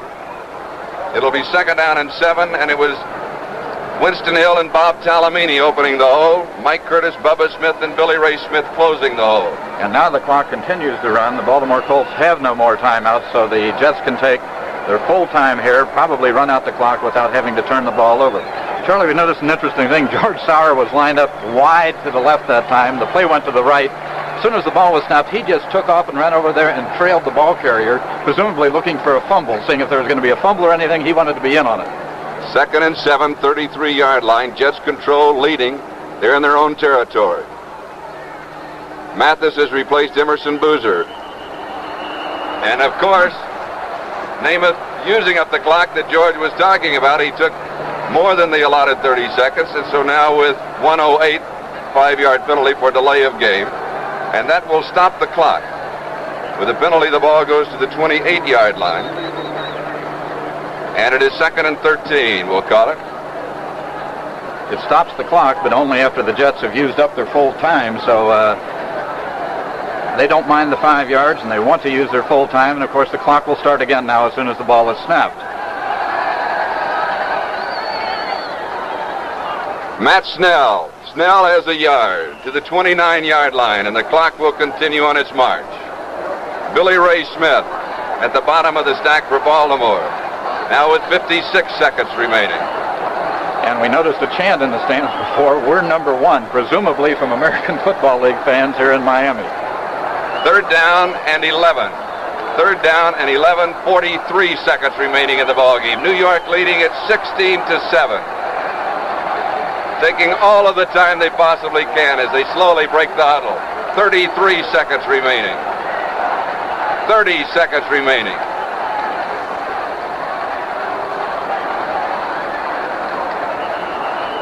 And again, the Jets use up too much time now with 22 seconds remaining.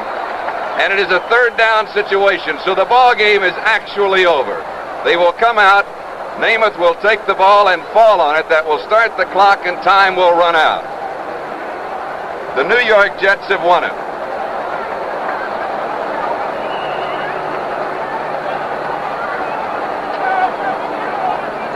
New York still in the huddle. Now they break. As Sauer comes to this side. Maynard to the other side, and Joe Namath is the quarterback. 22 seconds remaining.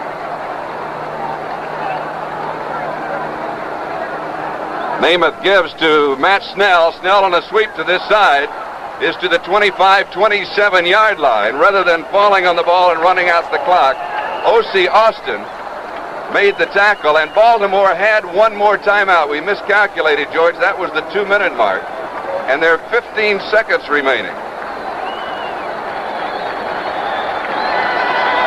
So the Colts now taking their 3rd timeout.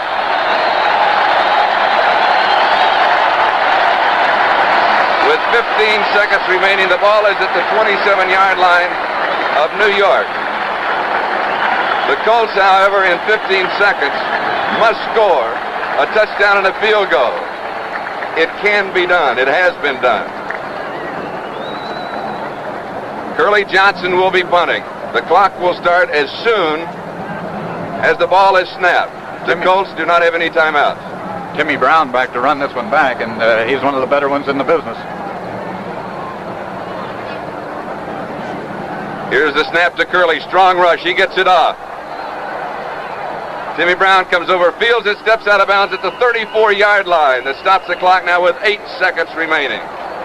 So Baltimore has possession on their own 34-yard line, first down, with 8 seconds remaining, and they trail 16-7.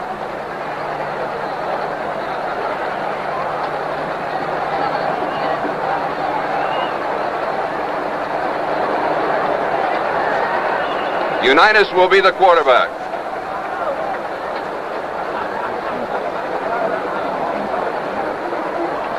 Johnny Sample has been replaced. No, he's not. He's just playing deep. We looked at it normally, and he is way back. He's 25 yards deep. Unitas back to throw. Overthrows Willie Richardson. 4 seconds remaining. Sample goes up to Willie Richardson to shake his hand. But there's still 4 seconds remaining as the clock is stopped, as the press and the players on the far side congratulate Weeb Eubank and the New York Jets. 4 seconds remaining in the ballgame. New York 16, Baltimore 7. This will be the first time that an American Football League team has defeated a National Football League team in the Super Bowl.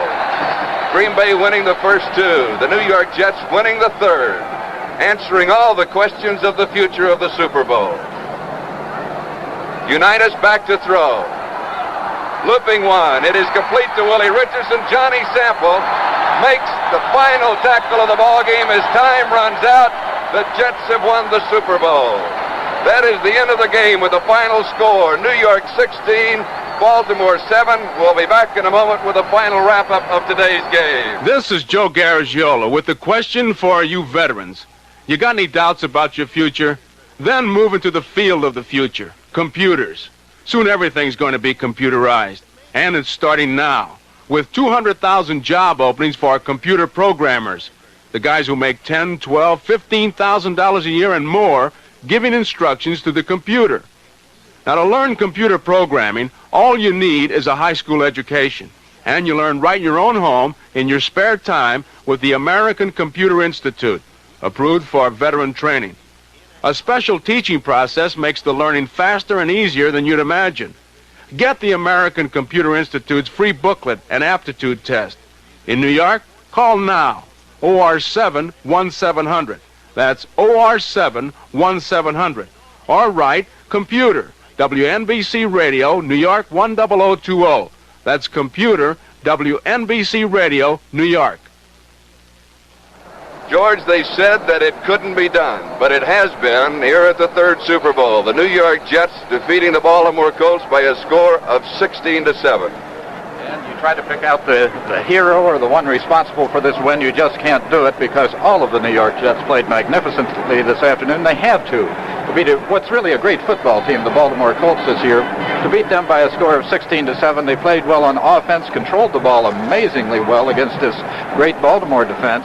But the defensive unit of the New York Jets not only played well all afternoon, but came up with the big play so frequently when Baltimore got down close to the goal line. Before we go any further, and we'll spend some more time talking about the ballgame, I do want to thank Pete Rozelle, the Commissioner of Professional Football, Jim Kinsel, the Executive Director, Bob Cochran, the Broadcast Coordinator, Don Weiss, the Public Relations Director for the New York Jets, Coach Weeb Eubank and his staff, Frank Ramos, the Publicity Director for the Baltimore Colts, Coach Don Shula and his staff, Jim Walker's Publicity Director, and Ernie Seiler, Executive Vice President of the Orange Bowl. And they've all added to the pageantry, to the assistance that they have given us, to another spectacle in the history of professional football. But as you mentioned, you almost have to say that it was all New York Jets. They led at the end of the first quarter by a score, rather at the end of the first half by a score of 7-0. After 3 quarters, they led by a score of 13-0. And for a moment, George, it looked as if the Jets were actually going to shut out the Baltimore Colts. Could have, not too easily, but they could have done it. The Jets a little bit jittery perhaps going into the game. I think that was apparent in the early stages of the first quarter, but they got over that in a hurry, particularly when they scored first. When they got ahead 7-0, then it became a different New York Jets team. You could see their confidence just rose with each play in this ball game. And by the end of the game, you might say they were completely in control. Matt Snell scoring the first touchdown for the New York Jets from 4.5 yards out. Jim Turner contributed 3 field goals from 32, 31, and 9 yards away. And for Baltimore, an 80-yard touchdown drive with Jerry Hill going in from about a half yard out. Some unofficial statistics, and we hope, of course, to have the final official ones for you. As Joe Namath completed 14 of 25 passes for 191 yards. There was not a touchdown pass in the ball game. Unitas completed 8 of 21, and Earl Morrow completed 6 of 17. In first downs, the Jets had 20 to Baltimore's 13. Tom Matty, picking up 122 yards in 14 carries, was the leading rusher in the ball game, and that becomes a Super Bowl record. He also set a record with the longest gain from scrimmage, and Matt Snell had 116 yards in 30 carries, so he had quite a workout. Great day by Matt Snell. Of course, Namath had a good day on offense for the Jets, as we mentioned frequently during the afternoon. He did a magnificent job of picking up these Baltimore defenses, and Baltimore is a team that likes to stun around to try to confuse the other quarterback. He just did a tremendous job. All right, now let's join Jim Simpson and the president of the American Football League, Milt Woodard. Milt Woodard and Milt, you've had a lot of things said about the American Football League before this afternoon. Now I'm sure you would like to say something. Well, all I can tell you is, personally, and as far as the American Football League concerned, this is our very greatest moment. I think one of the most outstanding, beautiful moments in sports. And this team, actually, Jim, the thing that kind of makes me feel real good about this is that Baltimore was the super team of the National Football League, and we had 2 and 3 pretty good football teams like Oakland, which just barely lost to New York. And here, we dominated this game, and I think our league, we won the preseason games, and our league has arrived. And I'm just as stubborn as anything. I'm sure you are, Milt. Tell me, we did win, meaning the American Football League, speaking to you now, 13 of those games in preseason. Honestly, the commissioner's office and the president of the American Football League, did you personally, Milt Woodard, feel that the Jets had a chance to take those Colts? Nobody else did. 18 to 21 point favorites the Colts were.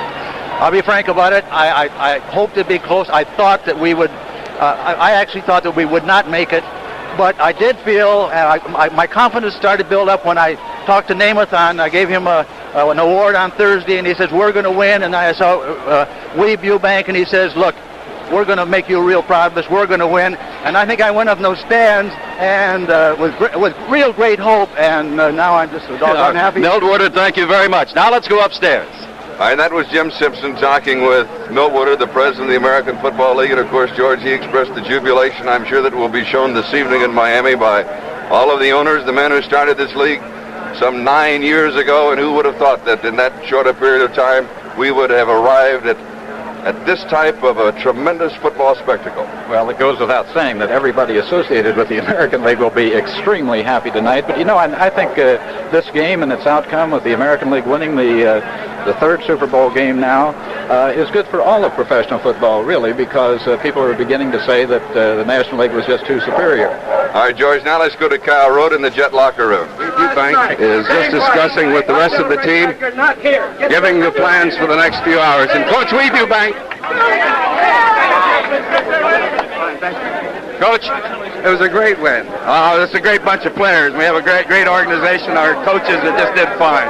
I have a great group of assistant coaches, Kyle. Well, I know you do, and I know they've all worked hard. And Commissioner Pete Rozelle, I know he has a great prize to present to you, Weep, for a great season, a great win over the Baltimore Colts.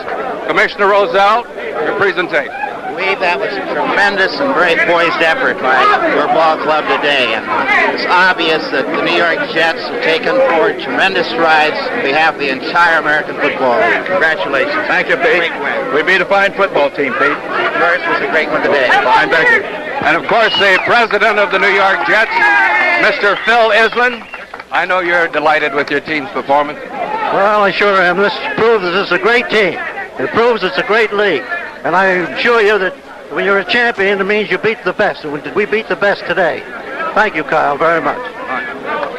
We'll be back here in the Jets locker room in just a moment for more of the post-game activities. We'll be back. And as you could tell, as Kyle Rote was visiting with Weeb Eubank and Pete Rozelle with the trophy presentation, that it is pandemonium in the Jets locker room. Just as you would have expected, I bet. Right. Well, it's always that way in the locker room of a champion, and that's what the Jets have proven themselves. And I think, in a way, the point spread, in a way, worked to their advantage. Paul Rochester made the statement earlier in the week that twice during the season we were 19-point favorites, and we lost both to Denver and Buffalo, and this time we're a 19-point underdog. He said you can be just a little bit looser. You know, I think Commissioner Rozelle established a good point there, too, when he mentioned the poise that they showed this afternoon. Being an underdog, a lot of people thought, well, perhaps they could win, but on a fluke, or if Namath hit a couple of long throws, something such as that. It wasn't that type of game. They went out and controlled this ball game, controlled the ball against the Baltimore Colts, which nobody thought they could do because the Colts is such a great defensive team. This is something that Pat Summerall mentioned in the second half, that he had seen Baltimore several times, that he had never seen anybody cut them up, both on offense and defense. Now let's go back to Kyle in the locker room. He's talking with Larry Grantham. Spots of all time. Cal, without a doubt, it's the happiest moment of my life for us to be the first AFL team to ever win the Super Bowl. It's just not any words that can possibly express it. We have got a great ball club, and although we were underdogs early in the week, I think we had something to prove out there today. The Colts played a good, fine football game. They got a good ball club. But we had a little determination today that they weren't going to shut us out, and we thought we were going to shut them out. That's where the ball game tried to go.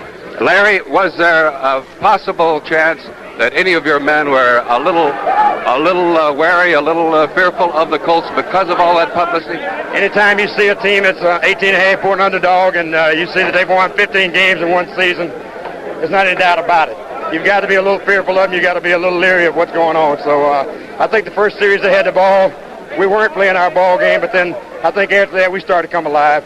And even late in the ball game, when we were ahead 16-7, we were just trying to keep them from getting behind us, getting deep, and getting the easy one. As long as they had to work for it, we felt like we'd still come out on top in the ball game. Larry, a great win. Congratulations. Thanks. I know you have a great offseason. Thank you. And now let's go out to the field and Jim Simpson. It is not because they've got a lot of money to spend, but I think these girls have a lot of pride in their husbands. These are the wives of some of the New York Jets. And your name? Kay Turner. Kay Turner, and your husband Jim did a pretty fair job today, didn't he? Well, they all did a pretty fair job today. Very proud of them. Yeah. Right. Leah Herman. Dave Herman. Dave Herman? He played Bubba. Played against Bubba. I told you they're proud. Wendy Hudson. Jim Hudson's wife. Jim Hudson. How about you back there? Mrs. Bill Baird. Mrs. Bill Baird had a great secondary, had a great day today. Thank you. Mrs. Larry Grantham. And Larry made a few tackles out there, didn't he? Mrs. John Elliott. John Elliott had a good day at the pass rush. Mrs. Paul Rochester. Mrs. Paul, what are you girls going to do with the money? Oh, my goodness, you would ask me. Yes, you are. I'm Mrs. Curly Johnson. You got it straight. How about you back there? Mrs. Mike D'Amato. This is Mike D'Amato. Ray Hayes. You'll get it out. Don't worry, girl. Mrs. Steve Thompson. Mrs. Ralph Baker. Mrs. Dottie Hampton. William Hampton. Mrs. George Sauer. Mrs. George Sauer. Mrs. Mark Smolinski. Mrs. Don Maynard. You paused for a moment. It looked like you weren't quite sure. Mrs. Jeff Snedeker. Girls, I know that you're quite proud of your husbands. And is there one here that would act as a spokesman? I tell you what, we're not going to do it right now because we're going to go to Kyle right back in the Jet dressing room. And we're talking with the husband of one of those beautiful ladies, Jim Turner. 3 field goals today. Jim, I know you were concerned going into the World Championship game whether you'd still have it today. Well, I'm very concerned because the season's a long season. I'm quite tired, and they have a tremendous field goal rush. But to everybody in America, welcome to the AFL and the New York Jets, because we are now the world champions. And I'd like to say everybody, to all my friends in Crockett, California, hello. Okay, Jim, great game, great effort.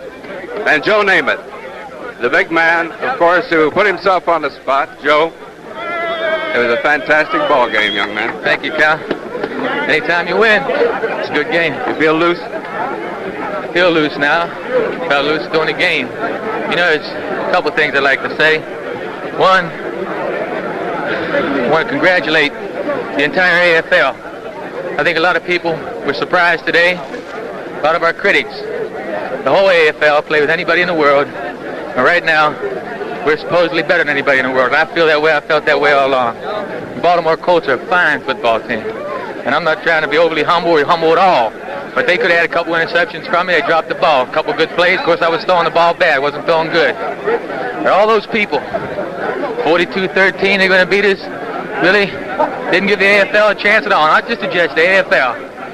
The final score once again, New York 16, Baltimore 7. This is Charlie Jones with George Ratterman and Pat Summerall from the Orange Bowl in Miami. Our spotters were Henry Barrow and Jim Rupert, our statistician Marty Rosen. Produced by Parker Gibbs, this has been an NBC Sports presentation. Football is brought to you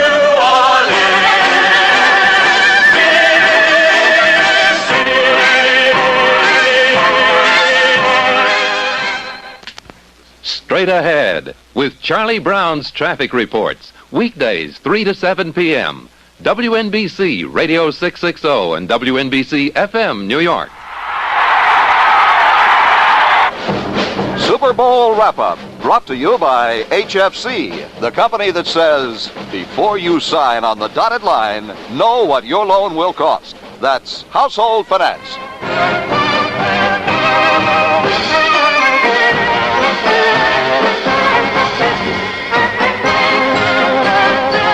I'm Frank Messer with the wrap-up on today's Super Bowl, and golly, what can you say? As far as Jet fans are concerned, they might see the sun rising in the west tomorrow and setting in the east. They might even see Joe Namath get a haircut.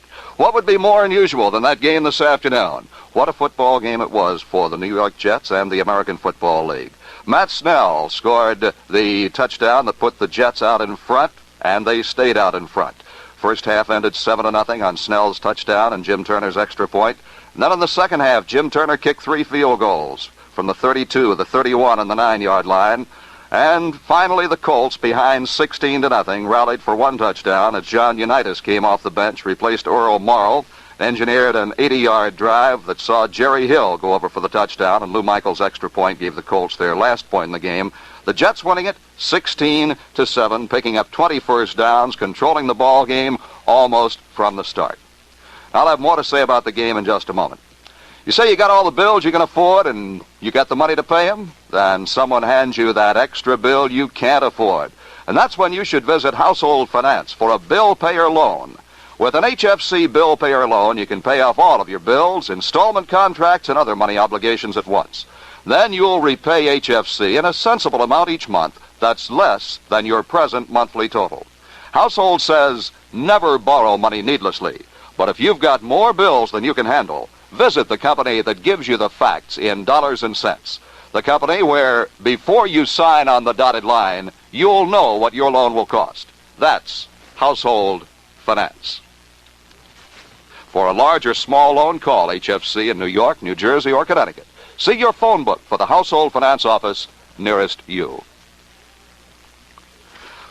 Well, it was a rather amazing first half as the Jets outplayed the Colts. In fact, I think the Jets outplayed the Colts all afternoon long, both on offense and defense. They outscored them 7-0 in that first half, the first time the Colts had been shut out in the first half of a ball game all season. The sellout crowd of better than 75,000 saw Jet quarterback Joe Namath prove what many have said, that he's the best quarterback in the pros today as he mixed his plays, passing and running game, and picked the Colt blitzing defense apart. The Jet defensive secondary shared the heroics with Namath in the first half and with running back Matt Snell. As Johnny Sample intercepted one of Earl Morrow's passes, Jim Hudson picked off another, and Randy Beverly also had one in the end zone. A gusty wind blowing across the field also entered into the game in the first half as 3 field goal attempts were missed. Lou Michaels of the Colts missed field goals from the 26 and again from the 46.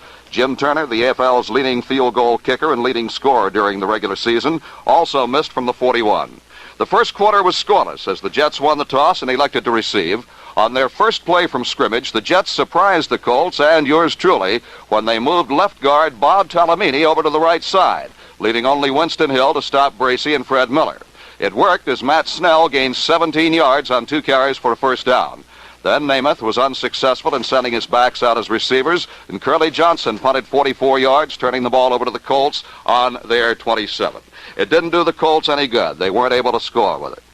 The Colts did control the ball for 5.5 minutes, and Larry Grantham turned in a big play when he blitzed to drop Morrow at the line of scrimmage, being the 19.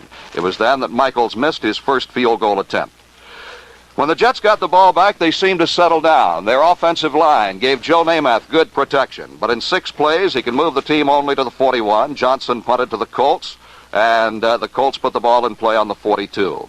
Morrow found Mackey in the open with a pass, but the big tight end dropped the ball, and that plagued the Colts this afternoon. Mackey dropping a pass. There was also an interception attempt by Jerry Logan that was dropped. Had Logan been able to hold on to the ball, well, he could have gone all the way. Getting the ball back, the Jets scored. They put the ball in play at their 20-yard line. The Jets moved for the touchdown. Matt Snell carried 6 times as the Jets moved the 80 yards in 12 plays. Snell carrying over for the touchdown from the 4-yard line. All told, Snell gained 35 yards in those 6 carries, and it was surprising to me. I've watched the Colts for quite a few years. It was surprising to see Snell successfully test the right side of the Colts line, running around Bracey and Fred Miller.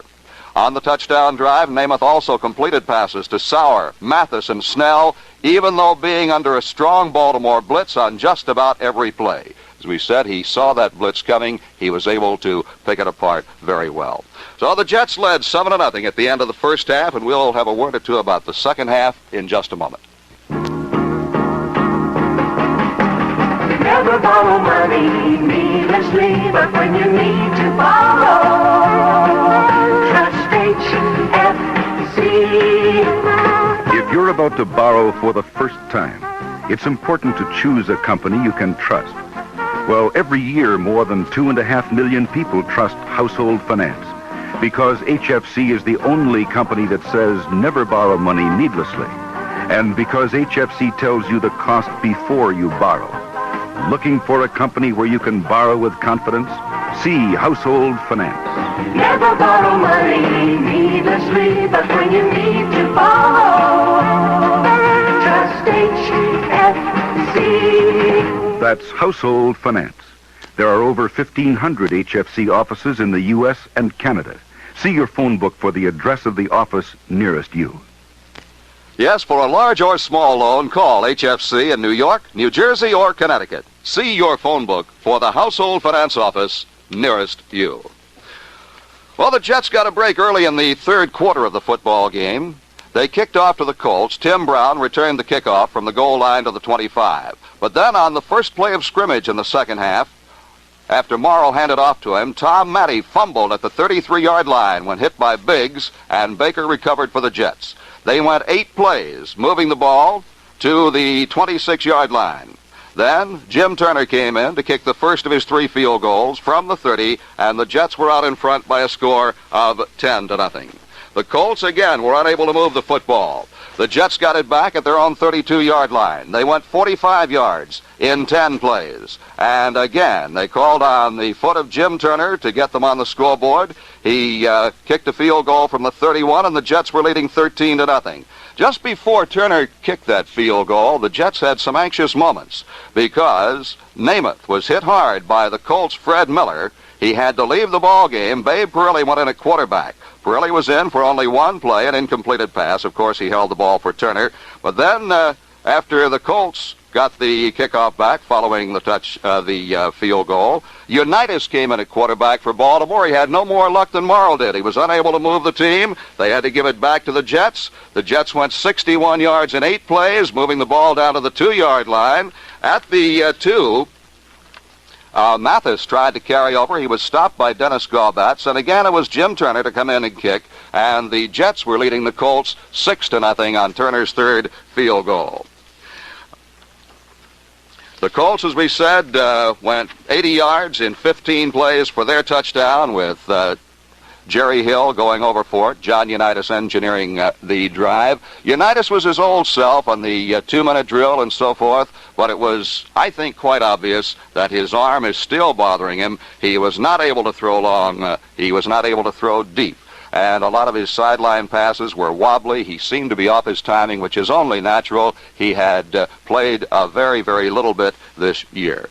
So, in summing it up, what everybody said was just about impossible turned out to be possible this afternoon, and it was a great day, I know, for Joe Namath. Namath has taken a lot of abuse.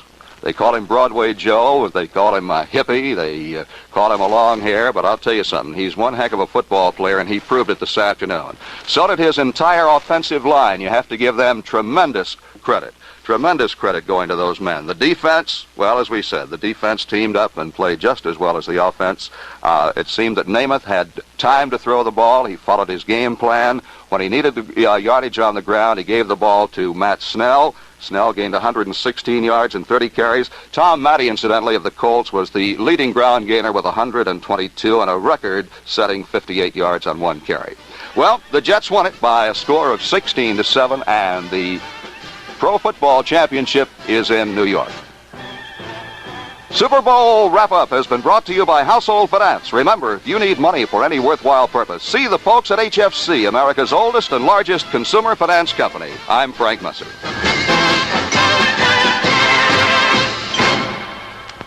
World news, local news, sports news, business news, all the news. Weeknights 7 to 7:45. WNBC Radio 660 and WNBC FM, New York. In the city, I just never put them on. I'm not worried. If I can get a hold of the wheel, I'm not going to get hurt. It's too much trouble.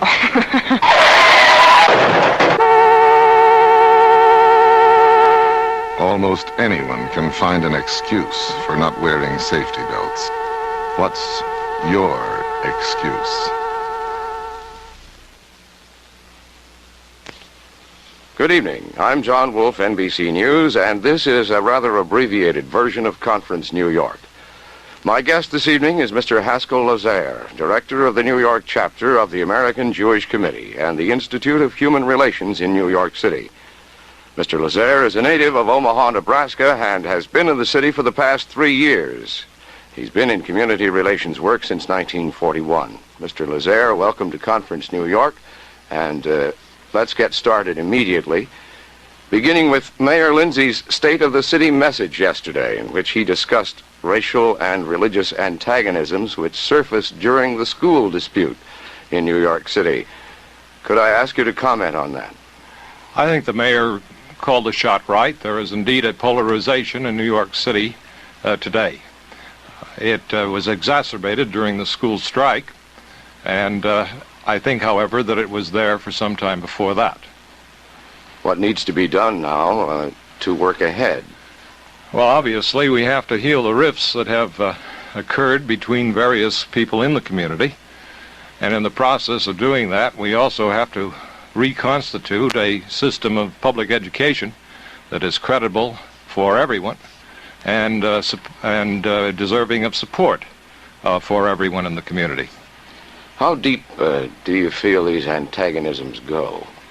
I think the antagonisms are probably quite deep in the community right now. On the one hand, you have a social distance between Negroes and whites, which has always existed. And with any kind of a social distance, you always have a tendency of having some fear of the unknown. On the other hand, you have because of the social distance, a feeling on the part of the blacks toward the whites, or at least a good part of the blacks, that they have in fact been shortchanged in education and many other ways, and therefore they have a suspicion. Now, until we can overcome the fear on one hand and the suspicion on the other, we've got a problem in New York City for quite some time. Do you think that this will have a major effect on the decentralization of the city schools? I think it certainly will. It already has, and I think that we will continue to see some temper displayed from various sources. Unfortunately, what also has happened is that people on both sides have lost their tempers in the process and have substituted emotion for reason. This is particularly true, I think, during the school strike in Ocean Hill and in Two Bridges and in iOS 201 today. Many of the things that have come to the fore need not have occurred if people of goodwill and reason would have gotten together to talk things over outside of the public eye. And that's been one of the major problems, and that is that every time an extremist opens his mouth, there's a